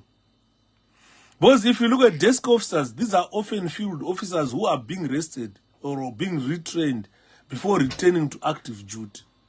Although some officers will depend their careers or will spend their careers working as desk officers, because although they are highly intelligent or talented, they do not have the nerve or the skills necessary for working in the field. Could uzonzi field officer, kune ma skills which are necessary, kune ma skills which are required. Ndatini ni panapa. Ukaenda ku Zimbabwe, you can easily tell to MCIO, can do military intelligence. Because most of these guys now, they lack these skills. They cannot camouflage themselves. They cannot hide. They can't. They can't hide. They can't camouflage themselves. So desk officers mostly, they will work in one of the headquarters buildings of the intelligence services, usually in department which has got a particular responsibility as profiling, security, or intelligence agencies. Iye profiling tikada kutanga kuitaura iwo presentation. But the security obvious mnonge makuziva ndamboitaura. Kuna police, army, prison, kupi vamunoona vari uniform forces ndokunoitwa zvesecurity. Ve-intelligence analysis kwakushanda ve-intelligence anachimbotaura nezvavo. Saka kuti vashandi vakomana vanenge vachida ma-field officers vanenge vachicollecta that intelligence. And ma-field officers here, you can find them in foreign countries. Vamwe vacho varimo ma-foreign countries. Munana UK munomu varimo muno. Saka what they usually do is they form what they call a station. Kare ire a foreign country station. Inenge itozikanwa kunzi mu UK tine station irimo ema field officers. In every country, every intelligence organization, some field officers ayo, and they form what they call a station. Saka chinonzi station chetu is a team of intelligence officers. Dochamoda is out the station. A team of intelligence officers. Vanenge vane responsibility of spying. They've got a responsibility of spying in that country. Ukaya mnana UK munomu, irimo station yacho imasiyayo. They've got their responsibility of spying. Kazhinji they spy on the British government, spy on foreign governments. Saka a station may be a declared station or undeclared station. Ndakataura neumwe munhu akandifonera nezuro. Ndikati chinotiuraya kushaya zivo, but tikaziva tinokasira kuzvita safeguard. Zvina saka nai vashibadi. Saka pai tichienda kuma functions bye vanenge varimuka vakomana. Ndikati vakazara. Vazhinji vacho vanonzwa nembasi. Ezvo zvino zvezvamota zvema-COS visas zvezvi. Vazhinji vacho vanopinda ma-COS visa vanouya muno mezikeras. Vachitoshanda kutsvangura kwatoita kutsvangura. Vanenge vachitotsvangurawo ipapo. Because ivavo vanenge vachinzi ma-undeclared ones. Kune vamwe vanenge vachinzi vari declared vandozikanwa kunzi vaenda kuZimbabwe embassy kuya. Kuti ni ma-CIO, kuna vanhu intelligence, ma-CIO vananhingi. Vandozikana, Britain inotoziva kuti munomu mune ma-CIO eZimbabwe vananhingi. Because iva vanenge vachinzi ma-declared, they are in a declared station. If they are not in a declared, if they are in a declared station, vanenge vachioperatawo, vachishanda mabasa atoshanda vakaenda muindustry, vanenge varimo. Vachitawo mishini yo vakamirira iyoyo, we call it a clandestine move. Vanenge vakamirira to be activated. Kana vaactivatwa vanenge vambounganidza information, vanenge vakutanga kurwa basa. So a declared station is one where the intelligence officers are known to a host country. Kauya kunoona na UK kunenge kuchitozikanwa kunzi avandozikanwa kunzi ndeve intelligence yeZimbabwe. Makaona here kana panoya minister kana panoya Mnangagwa kuno kazhinji kacho haauye anongoya ne1 or 2 vazhinji vacho vanovaona vamunhu unonzwa mwa kuti aiwa vakauya iri hanzi chi-advanced party tinoleka ruzivo saka you find that where the intelligence officers are known to the country, this is what we call a declared one. Muno mtinana MI6 vaiwe vanoenda kunana United States uku vana US vanovaitoziva kuti tinaye tinawo munomu vana CIA vanenge vari munomu vanenge vaitozika kunzi tinawo munomu maCIA vanenge vari munomu vanenge vatori kunana Zimbabwe vandozikana Zimbabwe government knows kuti mune maCIA arimo mune MI6 arimo. They know because vazhinji vacho vanenge vari ma-declared stations saka vazhinji vacho they are expected to cooperate with the CIO, they are expected to cooperate with any other organization emunyika maunenge uchiri. But zvakafanana nekuti kukaenda ma-CIA kuZimbabwe, Zimbabwe is classified as a hostile country. Saka nyika dziri hostile countries kazhinji kacho anogona kuinfiltrate wakazhinji nema-undeclared stations. And the officers vanenge vachishanda ikoko they take special precautions to keep their identities secret. Mukabata ipapo noda kuti muzive. Why I'm saying this information is for the reason why Zimbabweans must understand kuti vanashabangu vai they are not acting on their own. Makatarisa pa COVID, President Nelson Chamisa vachibvutirwa MDC alliance, how it was being played. Kuti nyika iri pa shutdown, hakuna munhu ari kufamba, munhu ari kusvika kufa. But court iri kupa order, judge ari kuudzwa judge kunzi enda unosita. Decision yako ndeyekuti. Judge anongonosvika kuverenga decision yaakapiwa. Kuma judge emuZimbabwe kuna vari kushandira kune veintelligence havasi vese majaji amunoona kuti majaji magenuine judges mune majaji veintelligence. Kuma doctors muZimbabwe mune madoctors veintelligence. Kuma teacher kune mateachers veintelligence vandoshanda kuseyawo kuintelligence asi vari mateacher. Kune magadjere veintelligence, kune mapurisa kune police internal security intelligence kozi mapurisa veintelligence. Hakuna kwaunoenda kwaunovashaya vanhu. Ndosaka ukanzwa Didmus Mutasa akataura kuti he doesn't want to say it, but vanhu ava vakazara. It's a very big organization which one cannot understand. Saka this is why you find if you are an agent, if you are a spy in a foreign country, iri hostile like Zimbabwe, most of these guys you won't know them, because what they want is they want to keep their identity secret. Kazhinji kacho ukaenda almost ukatasa Mossad stations. Mossad is Israel intelligence. Yeah. If you look at their stations around the world, Israel kazhinji kacho inema undeclared stations around the world. Reason why zvikuitika kuGaza zvazvo ndozvinopa kuti Israel kazhinji ma-secret agents acho vanonzi maMossad aya musavazive. Vanouya kuZimbabwe, Mossad munonzwa inonzi Nikuvu yayo. That's a Mossad organization. Munoona Zimbabwe government inonengenja Nikuvu to go and steal an election. Nikuvu is not an ordinary company. It is a Mossad company. Vakazara munomu. Ndikaramba ndichivataura vanogona kunditsvaga vakandipedzera because munomu ndo mavari. Havari timu muno. MaMossad. Andrugo. So the senior intelligence officer anenge ari pa station ipapo is the head of station.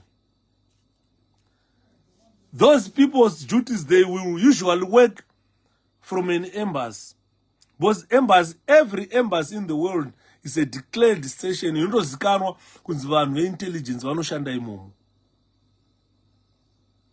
Ukapinda muZimbabwe embassy muya you are not, I think half of the staff you are not dealer naye muZimbabwe embassy ndiwe CIO. Half of that staff you are not going to dealer naye mem anenge ari ma-CIO. So they will usually work from that embassy, or they can, or other suitable locations which they secure their communication facilities. So for countries which have particularly harsh operating conditions, the station may be based outside the country, with the station officers traveling there. Ndakanzwa umwe munhu aitaura kuti fesu yagare pasi wakomana, nhasi ari kuGermany, nhasi ari kupi. Munenge musati maziva kuti identity apa haina kuburitswa pachena. Saka zvakafanana nekuti ezvinezvi Zimbabwe inogona kutadza kutrusta the British government and they can put their station outside. The intelligence yavanonga vachiita frequent vachidai achiuya achinzi murefugee amwana muno mari marefugees chaiwo utosvika utoclaim asylum otopiwa. Usafunga kuti haagoni kushanda basa rake. Saka you find kuti nyika dziri hostile, ma-stations acho they can be placed outside the country with the station officers traveling there, either covertly or overtly. Vanogona zviita pachena kana zvakawanzika. So they can get into a country, conduct their business, and leave that country. So not all field officers are attached to a station. Those are mofanira kuziva. Ndine muzukuru wangu. Ndabva ndafunga nyaya yemuzukuru wangu. Ari kupukoketi nhasi hamena haana kuuya panapa. Handichatauri zita. Muzukuru wangu akambonyengwa neformer guard jail. Anyengwa neformer guard jail muzukuru wangu. Ndokubva ndakaenda unoona airwara, mukoma wake airwara. Saka ndakaenda unoona murwere, vana vangu vaira soko, vana vaira soko, wakabuda mudumbu mangu. Saka ndakarwadziwa ndikaenda unoona muzukuru wangu achirwara. Ndasvikapo pakaita mafamiliar faces anga aripo ipapo. Saka ndakangosimuka kubva ndadaidza one of muzukuru wangu akati yapano ndobva auya ndikati iwe munhu ndinhingero munhu anonzi ningika. Ndikanzi sekuru wakomana, sekuru inda munomuzivira kuti munhu. Ndobva ndamuti kuno, bva taenda kuona, bva ndamutaurira history yemunhu iye yese. Akanditi sekuru munhu uyu, ndikati ndikutokutaurira haasiri here. Muzukuru wangu akanditi bari sekuru makapenga. Akati aiwa naupenga muzaya, bva ndiri kubasa information. Ka sekuru munozati munhu aiuya pano achithreatena vanhu zvisingaiti achiti musiyaiwo. Ndikati aiwa muzukuru, iwe kana aiuya achithreatena chirega ndinomupedzera.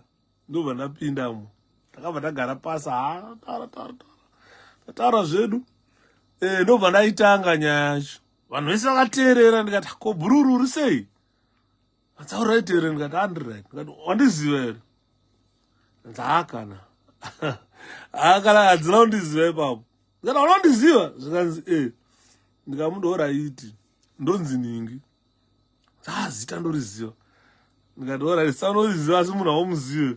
Iwe munhu andaimacha naye uchitadza kumacha uchifamba ngegudo. Utadza kundiziva iwe. Ndandiri best recruit ndichimacha zvokuti ma-instructors vaiti mirai muone Yuda wakuuya kuzomacha.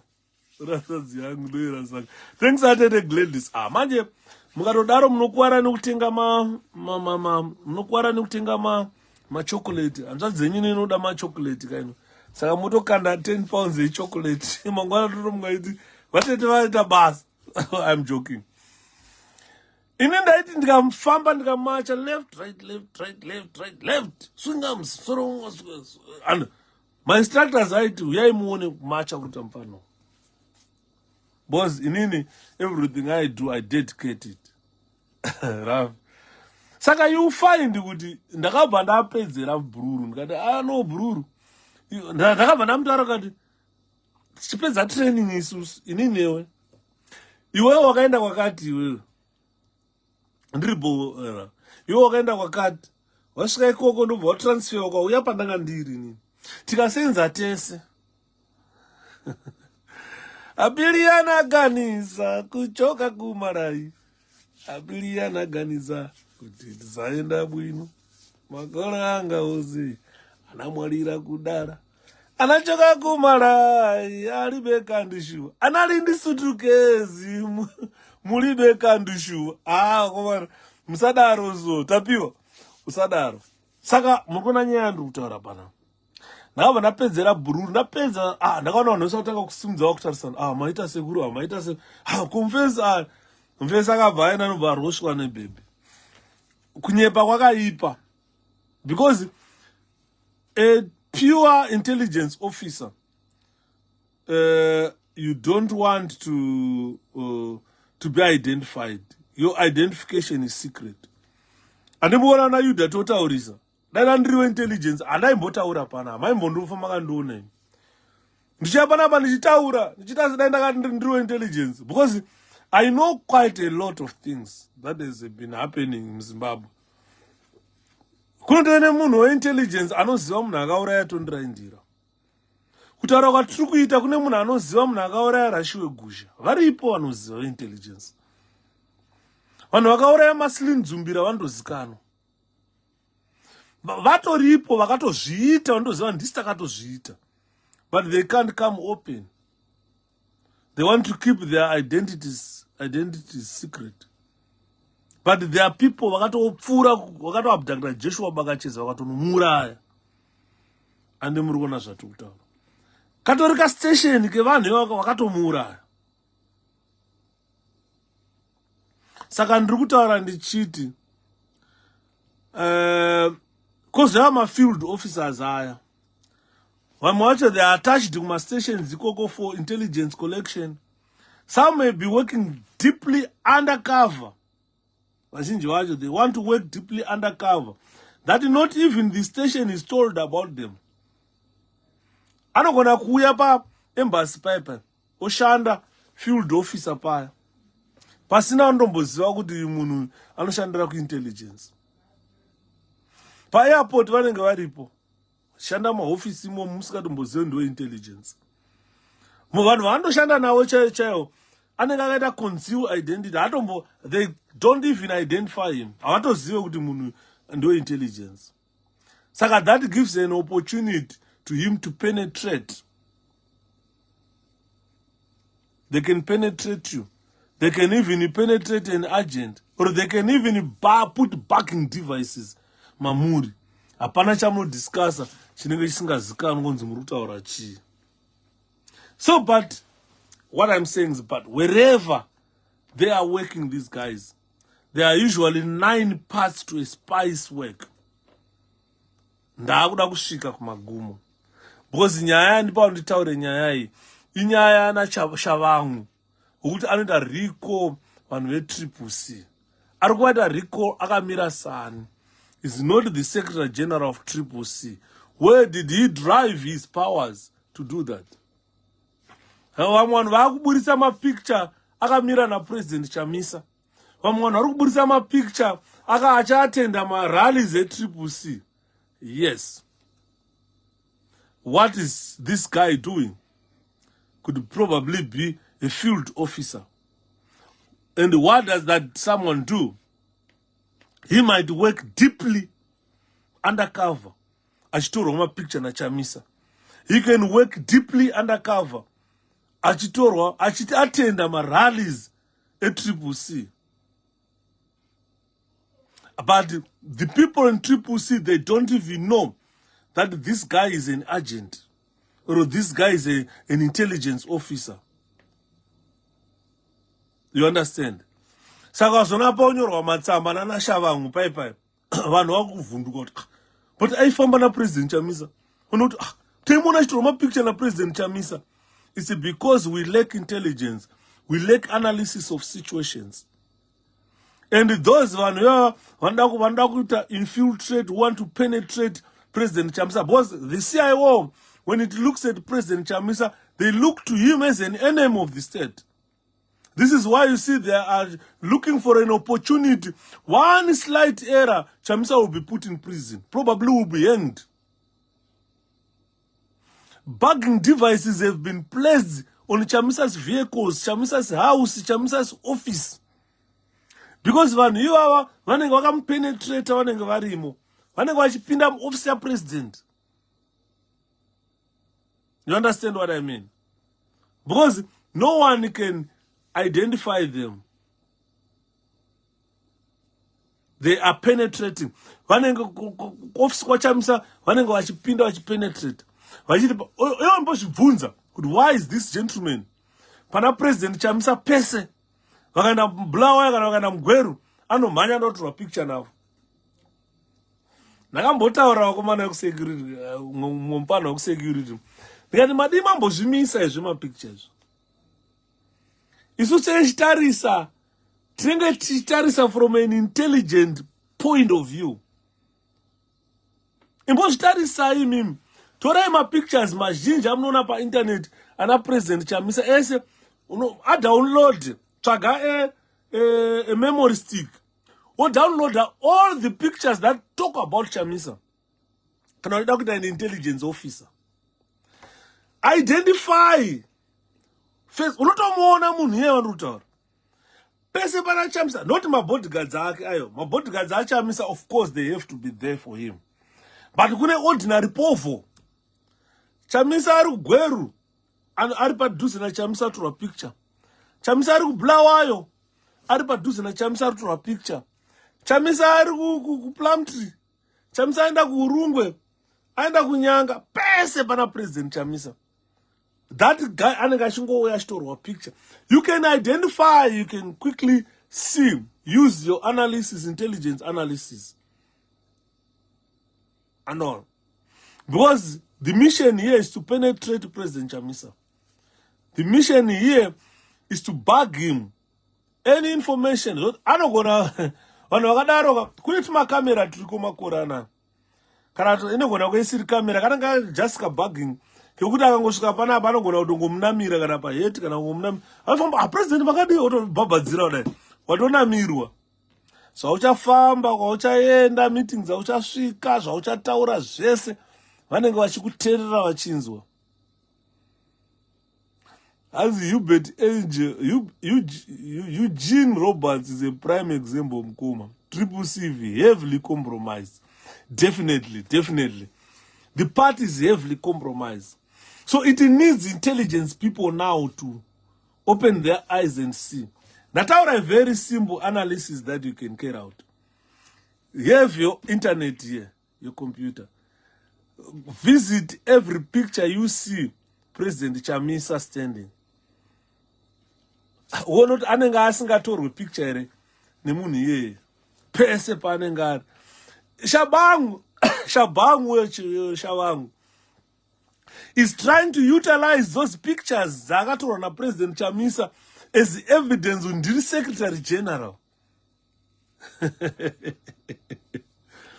He's claiming to be Secretary General of the party because of the Clint. Where's Ruby and Ashi?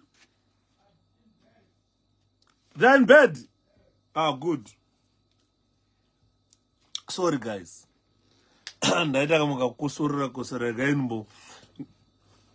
Nimbo mwira.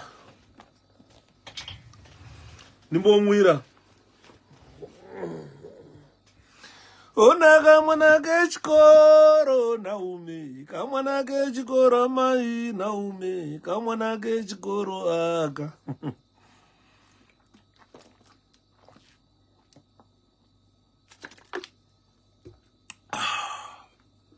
Kamwana kechikoro chete Naume. Zvandikutaura pandati muzviongorore. Because mukaongorora zvandikutaura izvi ndakupinda panhongonya yenyaya kuti wherever they are working, these people, ndoda kuti muzive in this world, there are 9 main parts to a spy. 9 main parts to a spy's work. One part, the first part, is a running agent. That's the first part, is a running agent. And the second part is a spotting potential agents. Is spotting potential agents. That's the second part. The third part is like paperwork. Fourth part is evaluation of intelligence. Fifth part is a liaison with other intelligence agencies. Sixth part is covert diplomacy. Seventh part is covert action. Sixth is covert diplomacy. Seventh is action now. There are 9 parts to their work. Number 8 is leaving a cover row. And the number 9 is counter-espionage. So, if you know about these people I'm talking about, there are 9 main parts to their work. Kana uri a running, the first year ndatanga kutaura, it's about a running agent. Many kinds of agents, ladies and gentlemen, are employed to provide intelligence necessary for any espionage operation, and a good station will have a range of them available for different operations. The main types of agents aunokwanisa kuwana pa station for different types of operations. First of all, you can find an intelligence agent. I'm not going to discuss all the 9 main parts to the spice work. No. I'm going to talk about running agents. One also demand in due course, one also continue with the presentation EOE. Ndrogona also continue. But pandashika, pandashika munzwisise. No panashi wavarira kushika. Pa 9 parts to a spice work.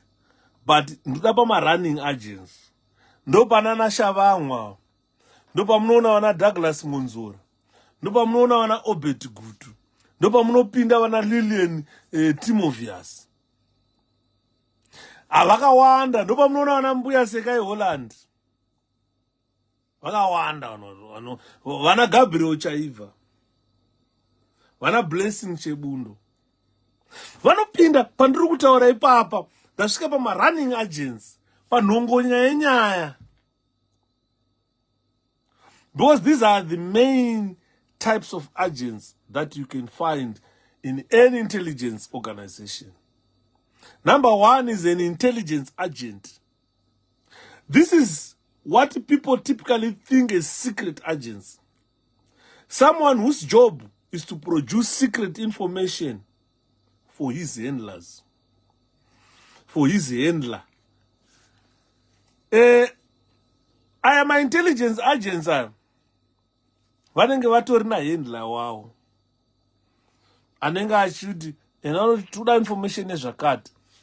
Iye achinotora achidzoka nayo. I'm well to learn. How are you?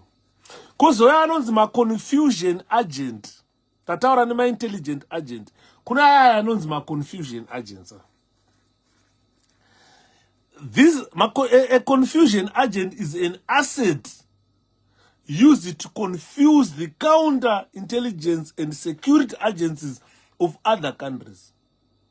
In our country, these confusion agents are being used to confuse our political arena. Unobva wafunga ndi Secretary General we-CCC asine nechekuita ne-CCC. Ayatenda marallies ese. Ayatenda misangano. Pose mnenge mutori naye musangano akatogara next to the president. Politics is a dead game. Ndopa munozonzwa kuti Tsvangirai akazopuwa mudhara Tsvangirai akapuwa poison. Agona kwakapuwa poison nemunhu wakagara naye next to wake. Kuti mudhara muda mvura here okwe mudhara anyura. So a confusion agent is an asset to confuse the counterintelligence, to confuse security agents of another country. Tineva tinoti ma-access agents. This is agent number 3. An access agent doesn't produce any intelligence, but can set up my meetings with or provide introductions to people who might become agents. Access agents are usually highly thought of in local society, so that if they hold a party or another function, then any potential agent who is invited will attend. Anonzi ma-access agents are ndo amunoona aya nokutumirai mamessage. You don't hatozoda mari mupana chichi hazani nokupa mari. Kana wakapusa unobva wakabira wanyura. Because vakakushandisa kana vapedza kushandisa vanokuuraya. Ma-access agents kana vapedza newe, they make sure you die. They'll kill you. Because anonzi ma-double agents. Ndikasvika pama-double agents, that is a very common name, very common spies in our country. Those who pretend to work for CCC, but in fact, they are passing on secrets to ZANU-PF. And they are double agents. A double agent who has been caught by his service and is persuaded to pass misleading intelligence is known as a redoubled agent. Vanobatwa. Madouble agents atinobata. Kana achinga abatwa, anobva aitwa redoubled. Kana akuendesa information uku, anenge akuvatry kunovapa false information, confusing them.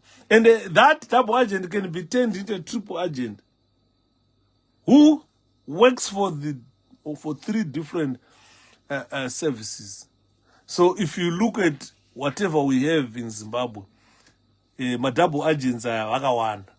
Ndaiseka musuno nchiverenga nyaya yaPugen. Kunzi Pugen angari senator weMDC. All of a sudden, our spokesperson waChabangu wekuCCC.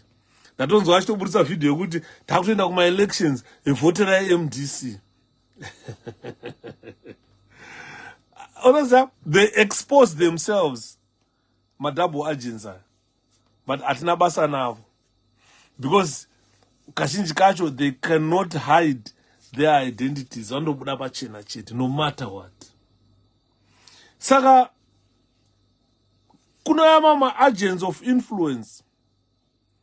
Some agents are agents of influence. These are like trusted lieutenants. Trikupati kwedu kuCCC kuyakwe. Kune mama trusted lieutenants.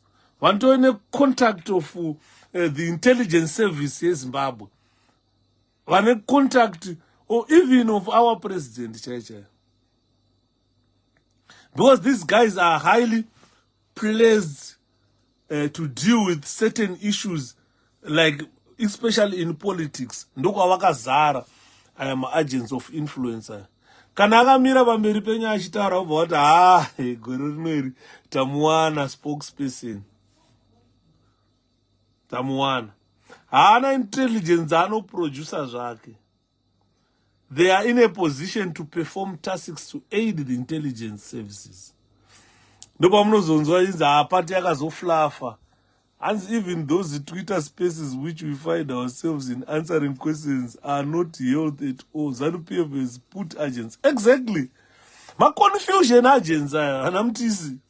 Unoswera uchinetsana naye, uchisiya bread and butter issues. Vana Jonathan Moyo. Ma confusion agents. Unoswera uchinetsana naye muchimpindura muchita sei. Muchisiya ma-real issues. Vanenge vachigeja ma-agents aya, vanenge vachigeja temperature yenyu maZimbabweans. Kuti temperature iri sei. Unotora temperature ne-Twitter account. Kumeshwa temperature so. Kunzi munyika temperature iri high here, kana iri low. Vanenge vachitoziva kuti temperature payanga iri high, soon after elections, the temperature is settling down now. Kana mwati hande iko action vanongoti no, it is settled down. Let's just accept whatever is there and move on. Ndozvavanenge vachida izvozviya. And they fight for that, so that you end up saying, let's just move on. You forget about the struggle. You have been distracted by a Twitter handle. So although not producing intelligence, these people are in a position to perform tasks to aid the intelligence services. Ndoda kuti mubate up panonzi a newspaper editor might place a certain story. A politician might agree to support a change in the law and so forth.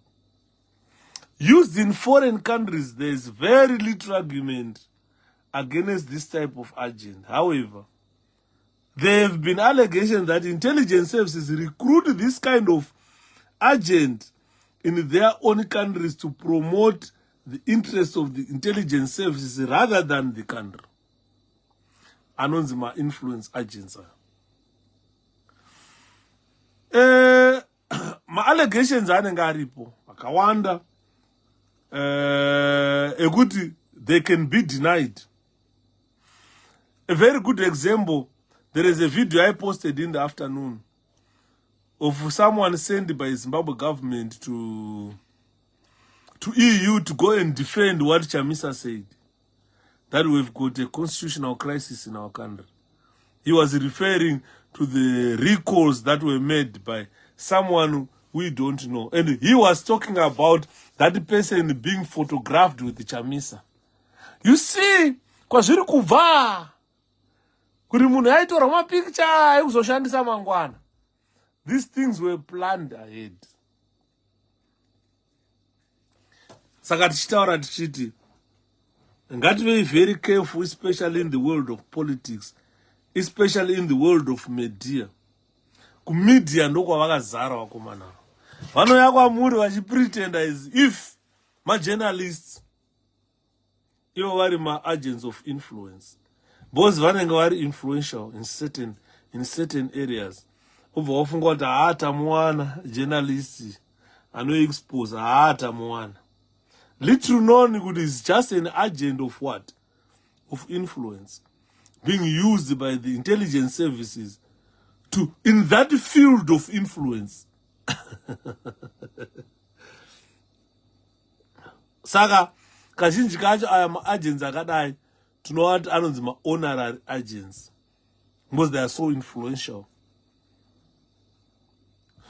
Papedza ipapo, tunozoenda kuna anonzi ma-illegal agents. Andopa area anachida kusvika iyoyo. More oftenly known as anonzi ma-illegals. These are intelligence officers living in the target country and non-official. Because they never have contacts with the station in that country, they are much harder for security officers to detect them. What is the way forward? Way forward, we are talking about Panaba soon after tanzwisisa about these agents who are kushandiswa neZanu-PF. Unaona munhu anongonyora tsamba. You can't do it when you're an older person, azvite. Kuti hauna influence, hauna protection, hauna chi, ongomuka onyora tsamba oendesa kuti mashavira and what pozobuda judgment. Azvitike izvezvo. You must be working with a handler. You must be working with an agent. The agents mazhinji anowanzota basa iroro, they are simply called facilities agent. They facilitate that. They provide material help to the intelligence services of their country. Ukatarisa kazhinji kacho munenge mune ma-engineers, nambotaura nyaya yema-doctors, ndikambotaura nyaya yema-teacher. Kazhinji kacho anonzi ma-facilities agent iwaya. Anzi manyuza gejo mkanya. Tinoda kuti vanhu vazive charo. Toti vanhu vazive. Kuti munenge muchifunga kuti tine ma-journalists, vari kuundura, vari kuita sei, vanenge vari pabasa vakomana. Vanenge vari pabasa. Saka ukatarisa ma-facilities agent vazhinji vacho vanoshanda ndo munonzwa. Hadi munonzwa chinzanzi kamba muhadhi. Tazomuzwa achikumbira stonyeni kukamwana kadiki. Inonga yabva kuna telephone engineer. anenge ari musiyaiwo atobhagwa mumhadhi. Saka you find that those type of agents, even nyango yo uchida uri a politician, uchida kuvaka imba yako. Unenge une ma-engineers vano, ma-civil engineers, kana ma-engineers vanouya vaive. Vanoda kuona foundation imba yako. Iwo noti ndikuenda kukanzuru ndoda kuvaka imba. Ndikuenda kukanzuru. Ndoda kuvaka imba saka ndoda kuti vaiva inspector foundation yangu. Pari kuya munhu intelligence kuzoinspector. Ari engineer wekanzuru. Uya inspector. Saka unotovaka imba yako ukatopedza. Ukatosaka ukati haida kuti ndise bungalow zvakati zvese vanenge vachitozviziva paya. Engineer kana kuti ari kuya inspector ari kuya building inspector ari kuya inspector foundation yako anenge ari we-intelligence. Anenge ane plan yemba yako. Anenge aitoziva kuti pambapa kana upinda nobuda pakati pane zvakati. Intelligence atoenda ku-intelligence services. Kana yangu uchida une garage chaicho. Anenge aitoziva kuti garage rako rakamira rakadai. Motikari yako ikapinda nopako yakadai. Kana iri electric ichamwa magetsi nekuku. Hapana chavanenge vasingazivi. Kozoya ma-principal agent. Those who handles a network of agents. Ma-principal agent ndiwo amonzo wayo mazhinji vacho handizivi kusiyaiwo kuti vanodaidzira kuti vanani. Vanenge vachikusupervise aiwa they handle ma-agents. They handle ma-acts. The agents and acts as a handler instead of intelligence officers. Havasi ma-intelligence officers. But vanoshanda iwewe. Ndakaseka mwe munhu achitaura achiti but why masoja asingade kupanduka. Masoja ari kufa nenzara. Zvakati ndikati aiwa kune ma-principal agent. Varimo within the army. Vanoshanda iwewe. Iwe uri kushanda chisoja, iye ari kushanda iwewe. Unongo chitoshandwa. And vanhu vacho they are highly competent. Uri kushandwa, vanoshanda iwewe. Iwe uchishanda chisoja, iwe vanenge vashanda iwewe. Andiona. Uchishanda kuarmy iwewe. Unenge une munhu ane kushanda. Ndo munonzwa vanhu utyisa vacho ivavo. Because they are highly capable, highly competent. Iwe vanenge vashanda iwewe. Iwe uchishanda basa, uchishanda chisoja. Iwe uri kushandwa. Ndosaka muchiona zvinzi kuarmy kana kupi vanenge vanzi iwewe tarisawo, iwewe tarisawo. Saka munhu wese anenge ari musoja kana kuarmy anenge achikwata kuti handisi kuziva kuti ari padhuze pangu ndiani. Akanditarisa ndiani. Because they know their principal agents who work vanenge vachishanda iwewe. Kozoya ava vakapusa vanonzi ma-provocation agent. Ndikakotara ndega word of provocation agent. There is one name that comes to mind. One name that comes to mind. Andosaka vanhu vachipunzirwa dzimba zvikumeka sense. Yes. Saka you see what I'm saying here. Pane one name that comes to mind if I talk about provocation agent. Vanhu vazhinji vanoziva Benson Matinyararire. Ndakamboudza vamwe vanhu ndikati no, is not just an ordinary person. There is no one who can dedicate himself to defend ZANU-PF. Uchidefenda zvakaora kudaro.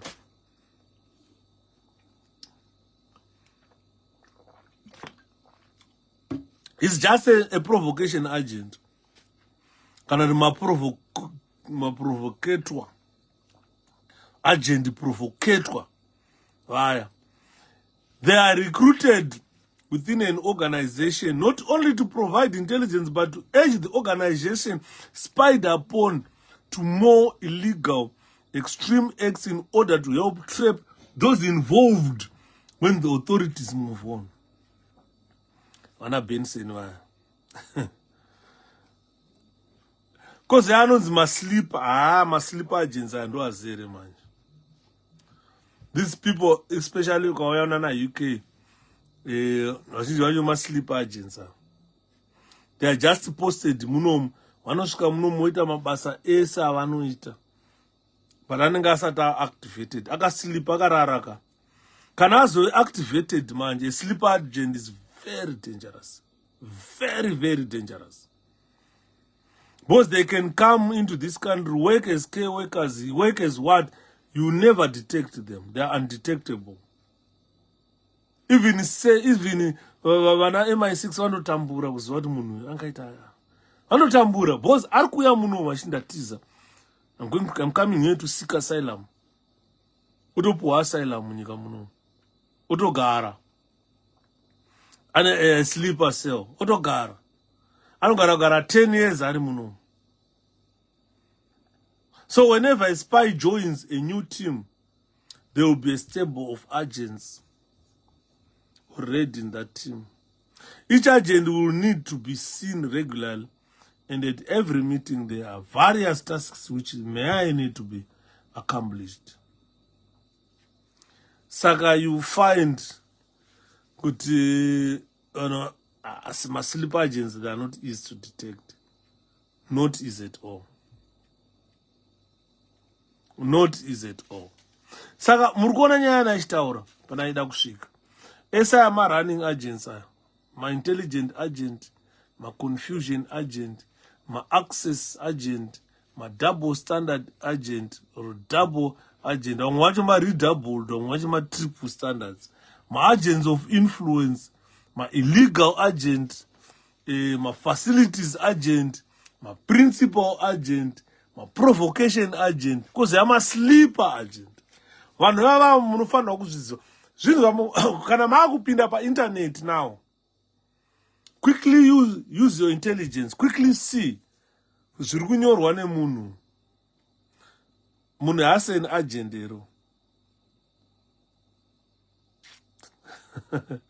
Dirihora vakomana, ona dirihora rembanje, ona vakomana, ona dirihora rembanje, karamu dirihora. Saka, pane musiyano manje, wandoda kuti ndipedzese ndichikuudzai.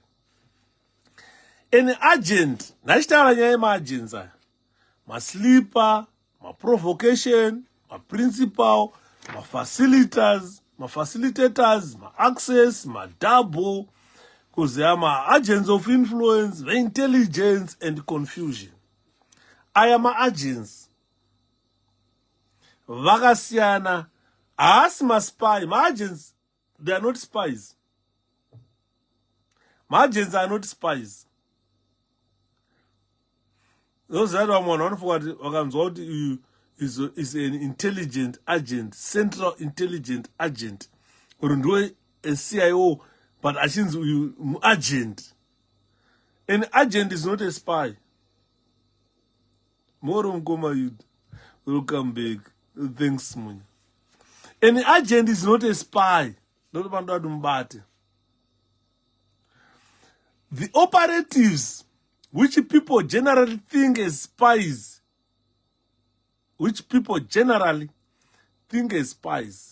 generally fall into two categories. When I move on my spies, they fall into two categories. They are either intelligence officers or they are either agents.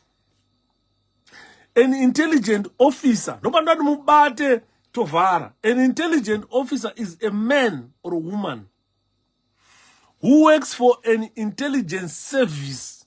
My intelligence service, I gotta say CIO, I gotta say CIA, I gotta say sana MI6, I gotta sana KGB. Ndo kunoshanda my intelligence officers. These are highly trained people in all aspects of, especially espionage. And their main purpose is to recruit and run agents. Ndokusiyana kwazvoita. Ndakati nini, unfortunately in Zimbabwe, we are pitted against highly trained people. A spy or an intelligence officer, aoneka mumzive vakawanda. That one can hardly be identified. But chavanoita manje ava ndo vanorana ma-agents. ndo vanorekruta vana Shabangwa kunonyora matsamba, ndo vanorekruta ma-access agents aya, ma-facilities agents, ma-principal agents. Avanorekrutwa ne-an intelligence officer. Andi muribona. They are highly trained people. Highly trained. In all even aspects of espionage. But their main purpose is just to recruit. They recruit and run agents network. This is the sort of person referred to as a spy. Munanon's spy is a highly trained intelligence officer who are rarely found in Zimbabwe. They are there. They are there.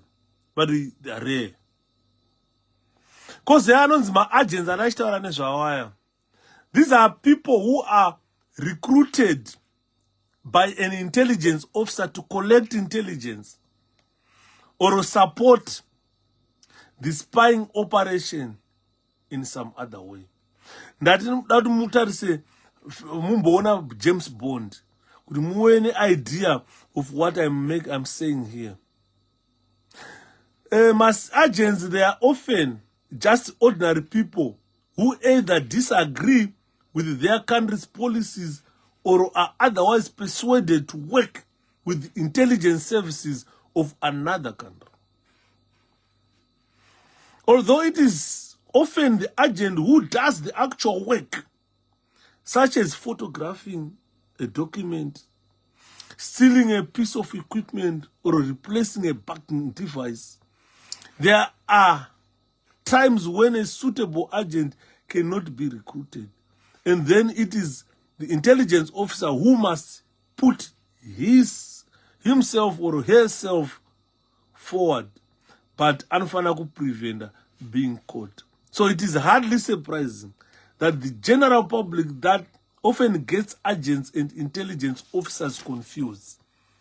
Ma-agents aya ndo aya vanodzipa vanhu, ndo munoona vachinyora matsamba aya vachiita sei, ndo ma-agents iwayo. Ndoda kuti mubate ipapo. Handichada kana mazondipersuada ndozopedzesa kumberi. Taakutaura nezve-paperwork, taakutaura nezve-evaluation of intelligence. These are parts of the intelligence service. Anonzi ma-covert diplomacy, because they are covert action. Those are people who were very much interested in covert action. The chichinoitic. Most on the tretera. Those are not say to tower ipap. But panaida to mubate, people to museum, I am agents. Mwatakuta na monzura to you are my agents. Dr. Rona Shabangwa, my agents. They are not intelligence officers, not at all. And my agents they can easily be killed. Uka recruit na intelligence officer akakushandisa akapedza akaziva kuti wabata crucial information yaunayo. The next thing you will be floating in unonzi kunomwa mvura nevanhu stereki kunonzi kuchiku kuna mukuvisi vakawanda ma-agents akanhongwa kweko yakafa. Kana uzwa takatsvira mumba kandakaita sei vanozviita vakomana vacho pamberi apo simudza gumbo arizi rako pamberi apo short step pakati apo same step kumashure cover up changu chimwe chana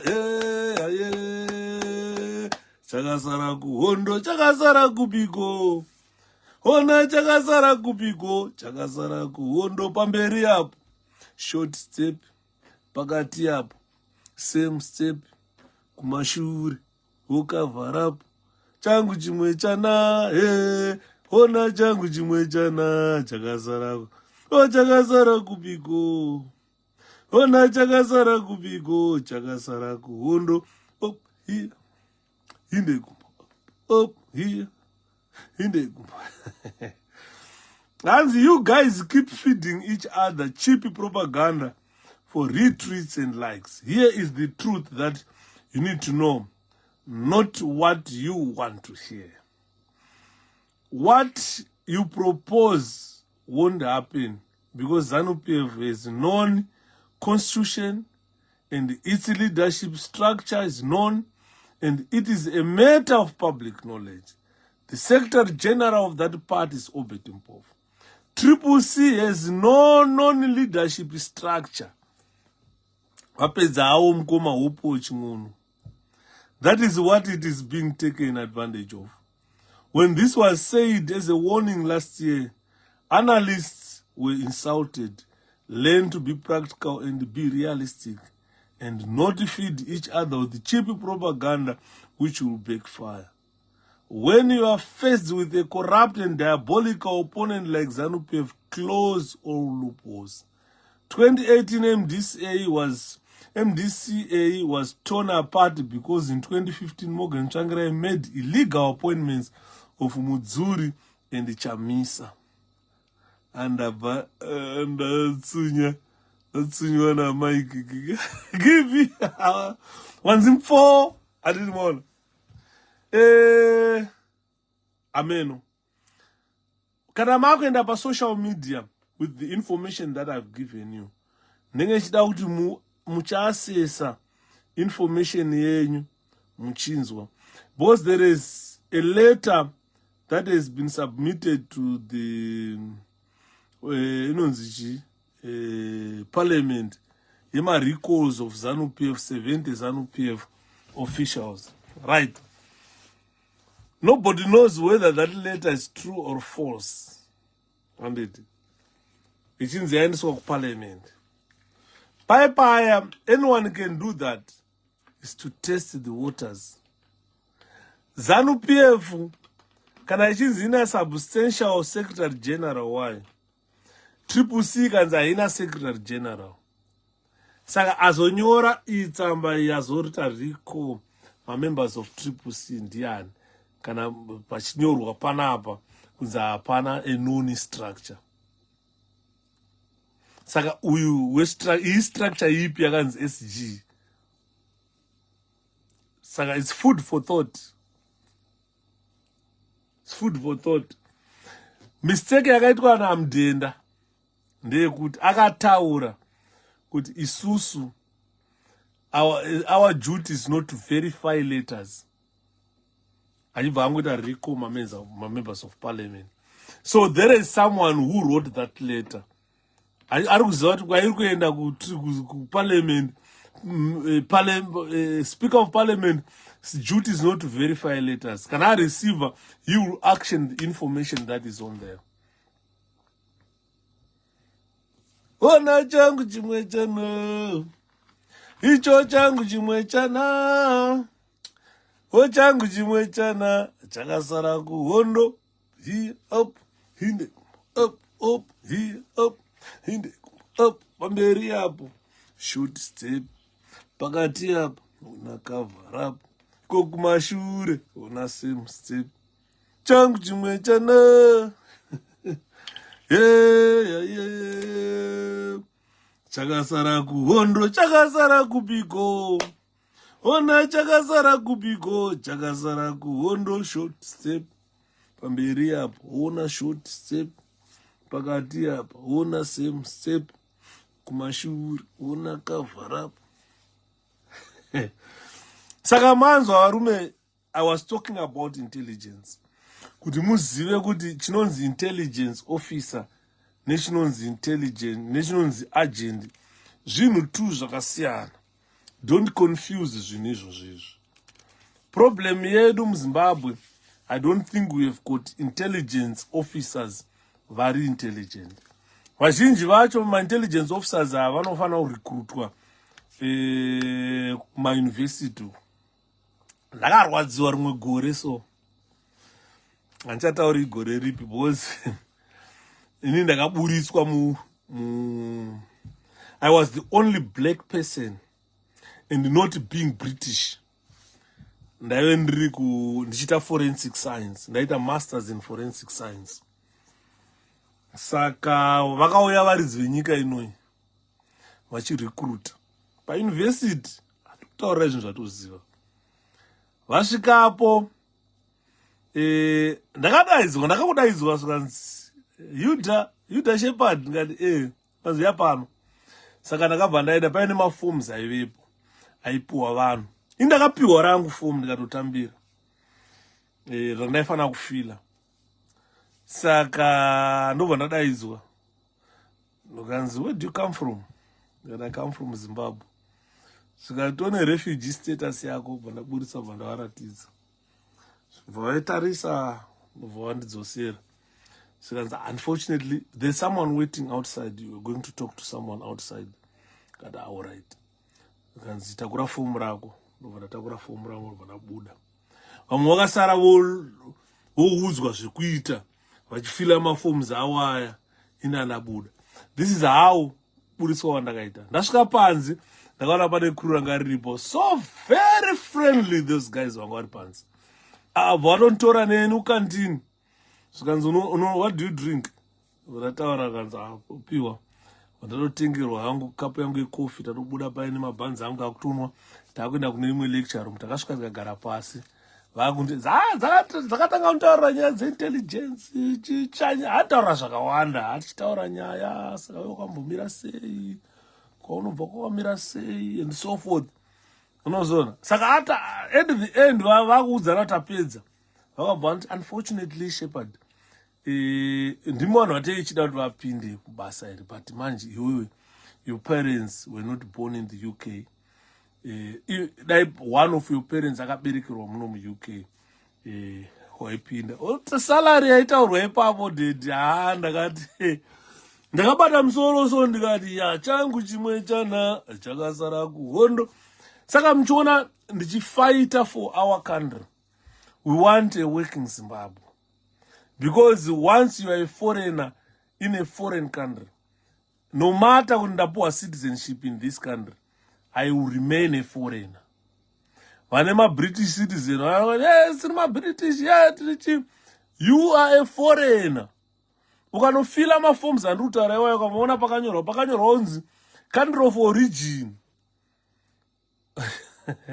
Unonga wabata red passport, British passport wakaibata udai. Asi uri kunyora country of origin oti Zimbabwe. Uzonyora kuti British. Neunoneta kuti handisi wemuno. Handiti mono. Unobva waneta. Saka the modern day intelligence officers are people who are supposed to be intelligent enough to see whatever is happening in a country. Minority of these people who masquerade as intelligence officers, they don't know any intelligence. Havana intelligence, havanoziva. Havana. Most of them are traced and monitored. Unoziva, with the advancement of technology in the UK, ndaitaura ndikati vana MI6 ava kana vanana vanenge vane database rema intelligence officers enyu ese ekuZimbabwe. Ndo basa ravo iroro rekugeta that information, and no one can stop them. That is, if Zimbabwe realized what I'm talking about, Zimbabwe must know that that country is heavily infiltrated. That country has got no intelligence department, a working intelligence department. It doesn't have. It is a department that is heavily infiltrated, that does not even have good intelligence. Unoziva kuti the way Mugabe had structured CIO, if they had intelligence in that country, Mugabe would have known long time ago that Chiwenga is planning a coup. Instead, they were focusing on Mnangagwa. Mnangagwa did not plan a coup. The coup was planned by Chiwenga. And Mnangagwa is just a beneficiary of that coup. And the Murugan. Dai Mugabe aiziva, he should have imprisoned Chiwenga a long time ago, or kill him. Because all these covert efforts were done long time ago. Chiwenga is as good as a terrorist. Why using or why removing Mugabe? Why? There is no advantage of removing Robert. There is no advantage. Look at what is happening in our country now.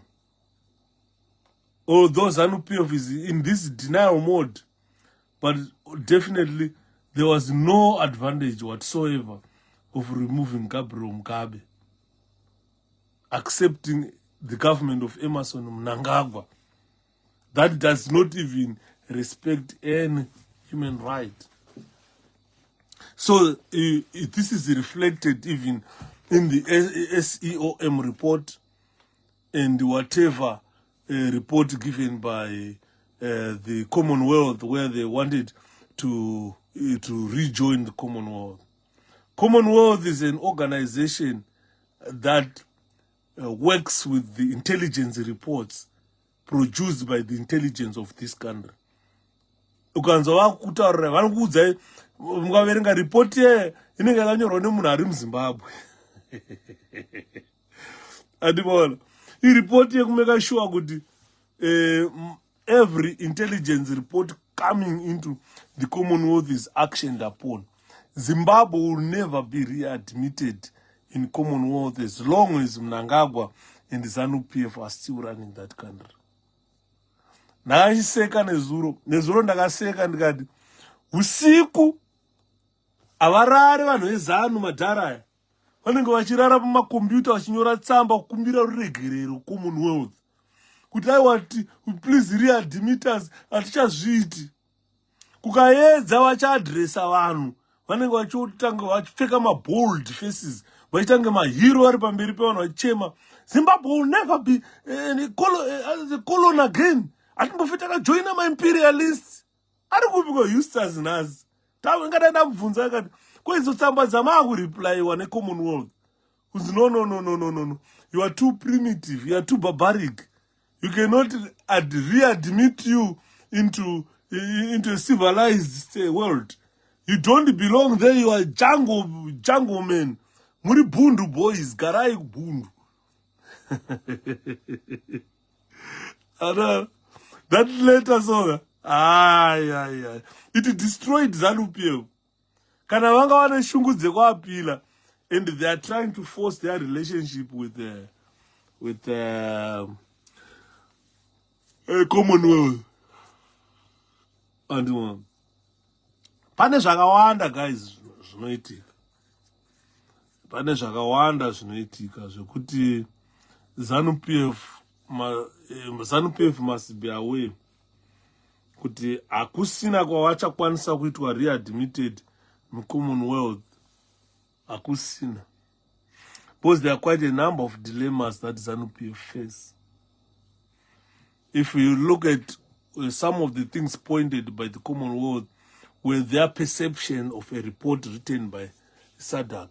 Instead of them taking action on that, ZANU-PF was on offensive, attacking Zambia, telling the world that they killed Mwanawasa and they are ready to kill HH. It's so primitive, these guys. You start thinking, what were the objectives of Benson Matinyarare and Chinamasa saying they killed Levi Mwanawasa and they want to kill Hakainde Hichilema? What were the objectives? What were their aims? Of kuita muromo wakachema wakaboka kudaro. Chavaida kugena chi? What do they want to benefit? Ndofunga muzanu chaimo Chinamasa akutozwa kunzi your days are numbered. I think Chinamasa watotomudza kuti your days are numbered. Ladies and gentlemen, chinonzi intelligent is a powerful agent in the state. Akuna ukaona nyika isina intelligence inooperator like what Zimbabwe is doing. Intelligence must invest more in countering corruption in a country. There must be more cooperation in that country to stamp down corruption. Intelligence should range in knowledge. Kana usina knowledge, hauna intelligence. Saka tichitaura kuti ma-terrorists atinawo muZimbabwe who are masquerading as a government, these people must stop terrorizing the people of Zimbabwe. So this is where someone was talking about action. What do we want to do next? Right. What we want to do next, first of all, what I'm proposing for Zimbabwe is mass disobedience of the current government.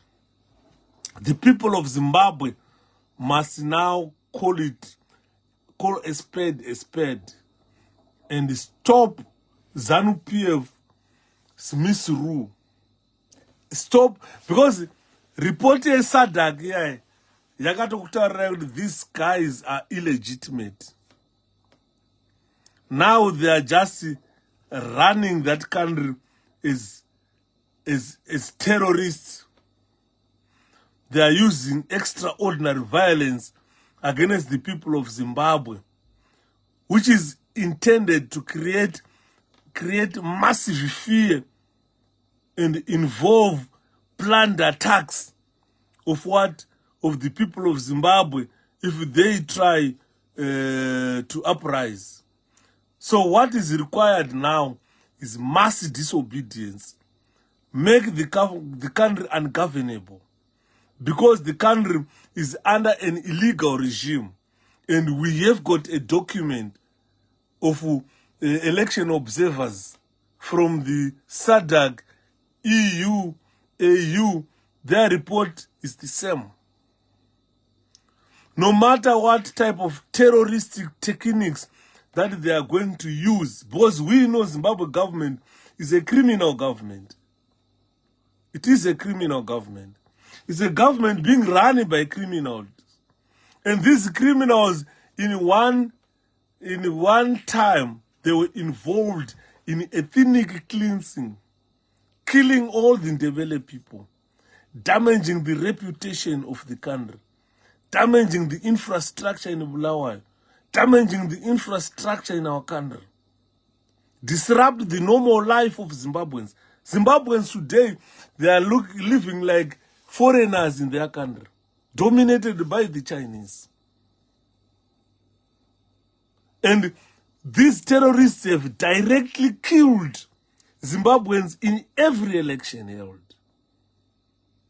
We thought probably 2023 they would see sense, but we have got the likes of Mboneni Ncube killed. Vakawanda wafana wakaurawa this year. So, what are their motives? What are their motives? I still remember when my friend who has been imprisoned now,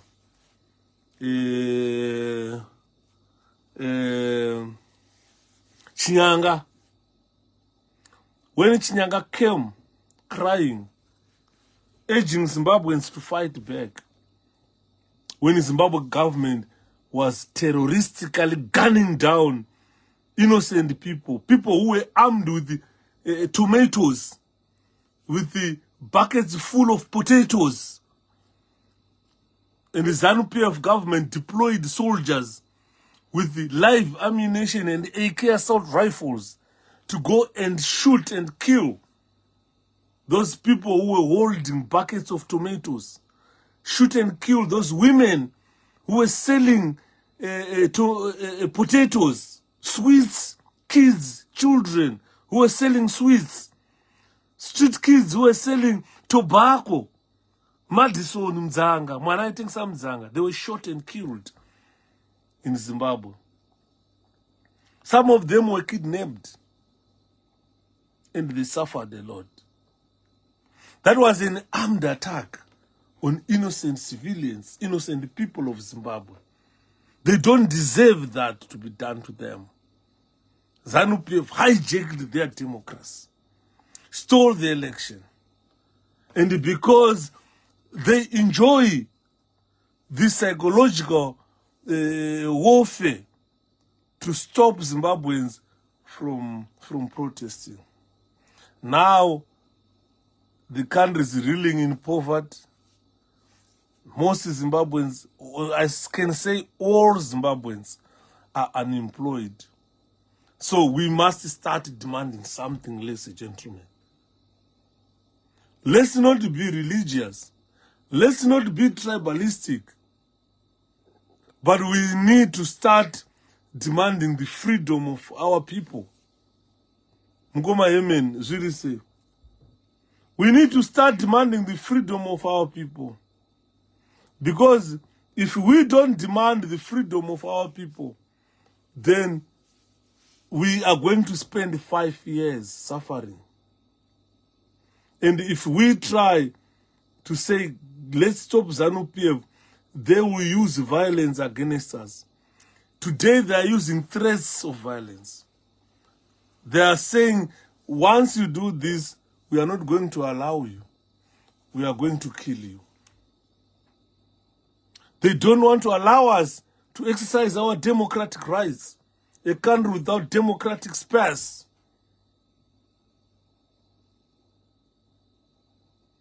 Now Zimbabweans, they live with limited powers. They've got no resources of survival. The reason why we are saying we must demand our democracy back. We must demand our country back. ZANU-PF has destroyed the country. They've initiated all destructive acts in our country. They have sent groups of destruction, destroying the lives of the people. So what I'm saying now is, if it means we need to take mass action against ZANU-PF, let's start making preparations now. Let's make ZANU-PF know that we are going to march in the streets of Zimbabwe in our thousands, in our millions, demanding the dissolution of an illegal regime. We have got a weapon that we were given by SADC. SADC report is enough for us to take action. We know Mnangagwa is illegal. We know ZANU-PF is illegal. The flaws which were pointed at cannot produce a legitimate government. And the conclusions of that report said ZEG failed to run elections in our country. This is why we have got this dispute in our country, which is a constitutional crisis that an idiot was trying to defend, to say Chamisa was wrong, to say it's a constitutional crisis. Because when ZEG failed to abide to the rules or to the laws or to the constitution of a country, then it's a constitutional crisis that we face in our country. And someone went to AU to try and defend that. Probably that idiot doesn't know, doesn't understand what the constitution is. And what does the constitution of Zimbabwe say? Thank you, Atete Ellen.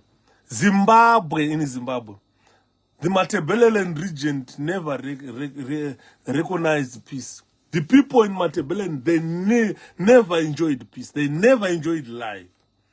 This is why you see most of them, when they grow, if you grow in a dry place like Matabeleland, where life is bleak, the only way is just to cross the border into Botswana, cross the border into South Africa, go try to work for your family, build houses back home. And it's so sad that our colleagues in the other part of the country have always laughed at Ndebele people to say, look, these are uneducated people, these are people who left the country, and most of them are in foreign countries and so forth. But little known that if you go to Matabeleland, you will understand. I've been in Matabeleland myself. Ndakasvika kuna Nakami, ndakasvika kupi, kwese ndakatenderera Matabeleland.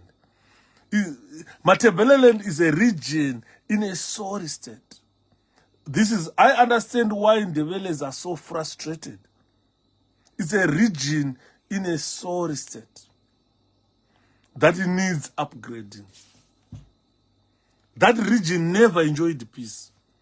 Fear yavanayo kaenda unana Matabeleland kwakaunzwa uchitaura Shona vanotya zvisingaiti. Vanotya zvisingaiti. So it's gonna take ages for Ndebele people to accept that they are Zimbabweans, to accept other Shona leaders, to say, yes, they are our leaders. It's gonna take place. It's gonna take time. Because it's gonna take time for them also to accept or understand the differences in the culture between the Shona and the Ndebeles. The religious beliefs, religions, the beliefs and human behaviors. Because if you go there, because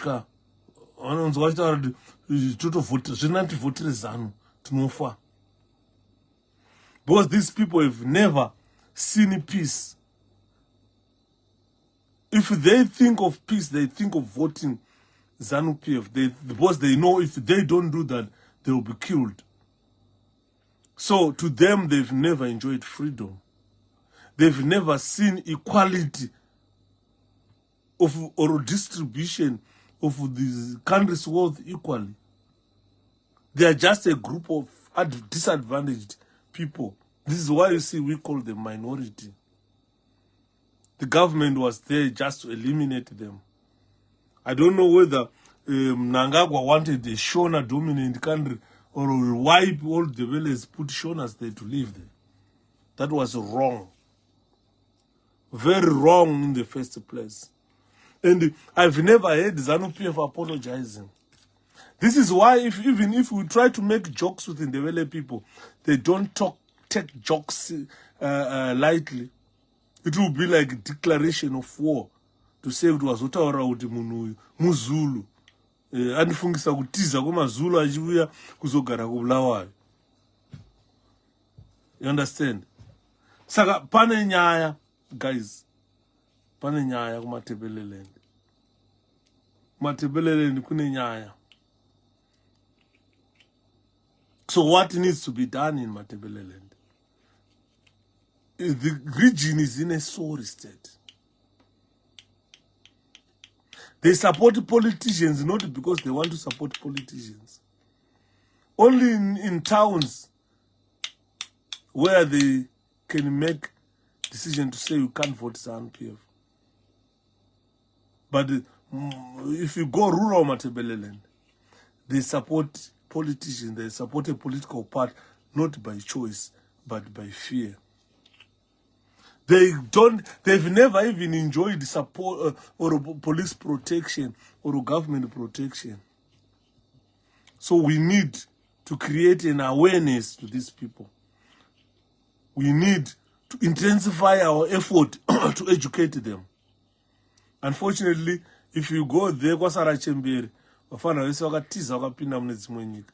Saka it will be very difficult kuconvince chembere idzodziya kuti aiwa hondo yegukura hondo haichadzoki. Because these people were attacked. They suffered a lot. Matabeleland people suffered unlawful act of a government attacking them, killing them in a terroristic environment. And more. Saka tichitaura kuti patasvika taakuda kuti Zimbabwe isununguke zvachose. Zimbabwe ikatadza kusununguka, we are going to suffer my social problems atiri kusuffer. We will suffer, ladies and gentlemen. Hapana zvatinogona kuita mukurarama kwatinoita kana tisina kustopa violence yeZANU-PF, kana tisina kubvisa fear in ourselves, kana tisina kuita repel intimidation from an illegal regime. Because as it stands, we have been driven into serious poverty. We don't know what we call globalization. We don't understand it.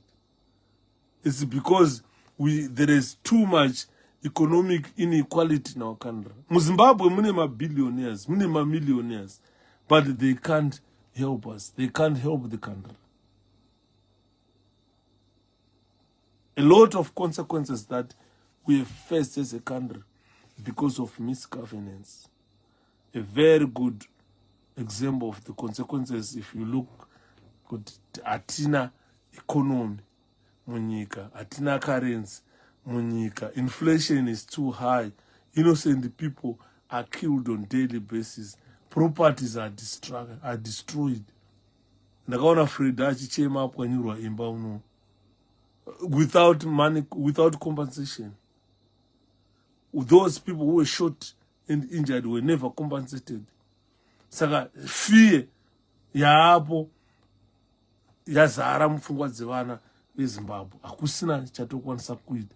Remedy of it. We want a government that establish rule of law. A government that will embark on educational and development reforms, allowing the people of Matabeleland to run their affairs. Empower the youth in Matabeleland. Empower the youth in Zimbabwe to make sure that they do away or they remove the pfungwa dzekufunga kuti ndikadhakwa ndakanganwa nhamo. Zimbabwe yese as a whole. We don't want the government to control the media, which we pay as public. Saka what we want is a democratic rule in our country.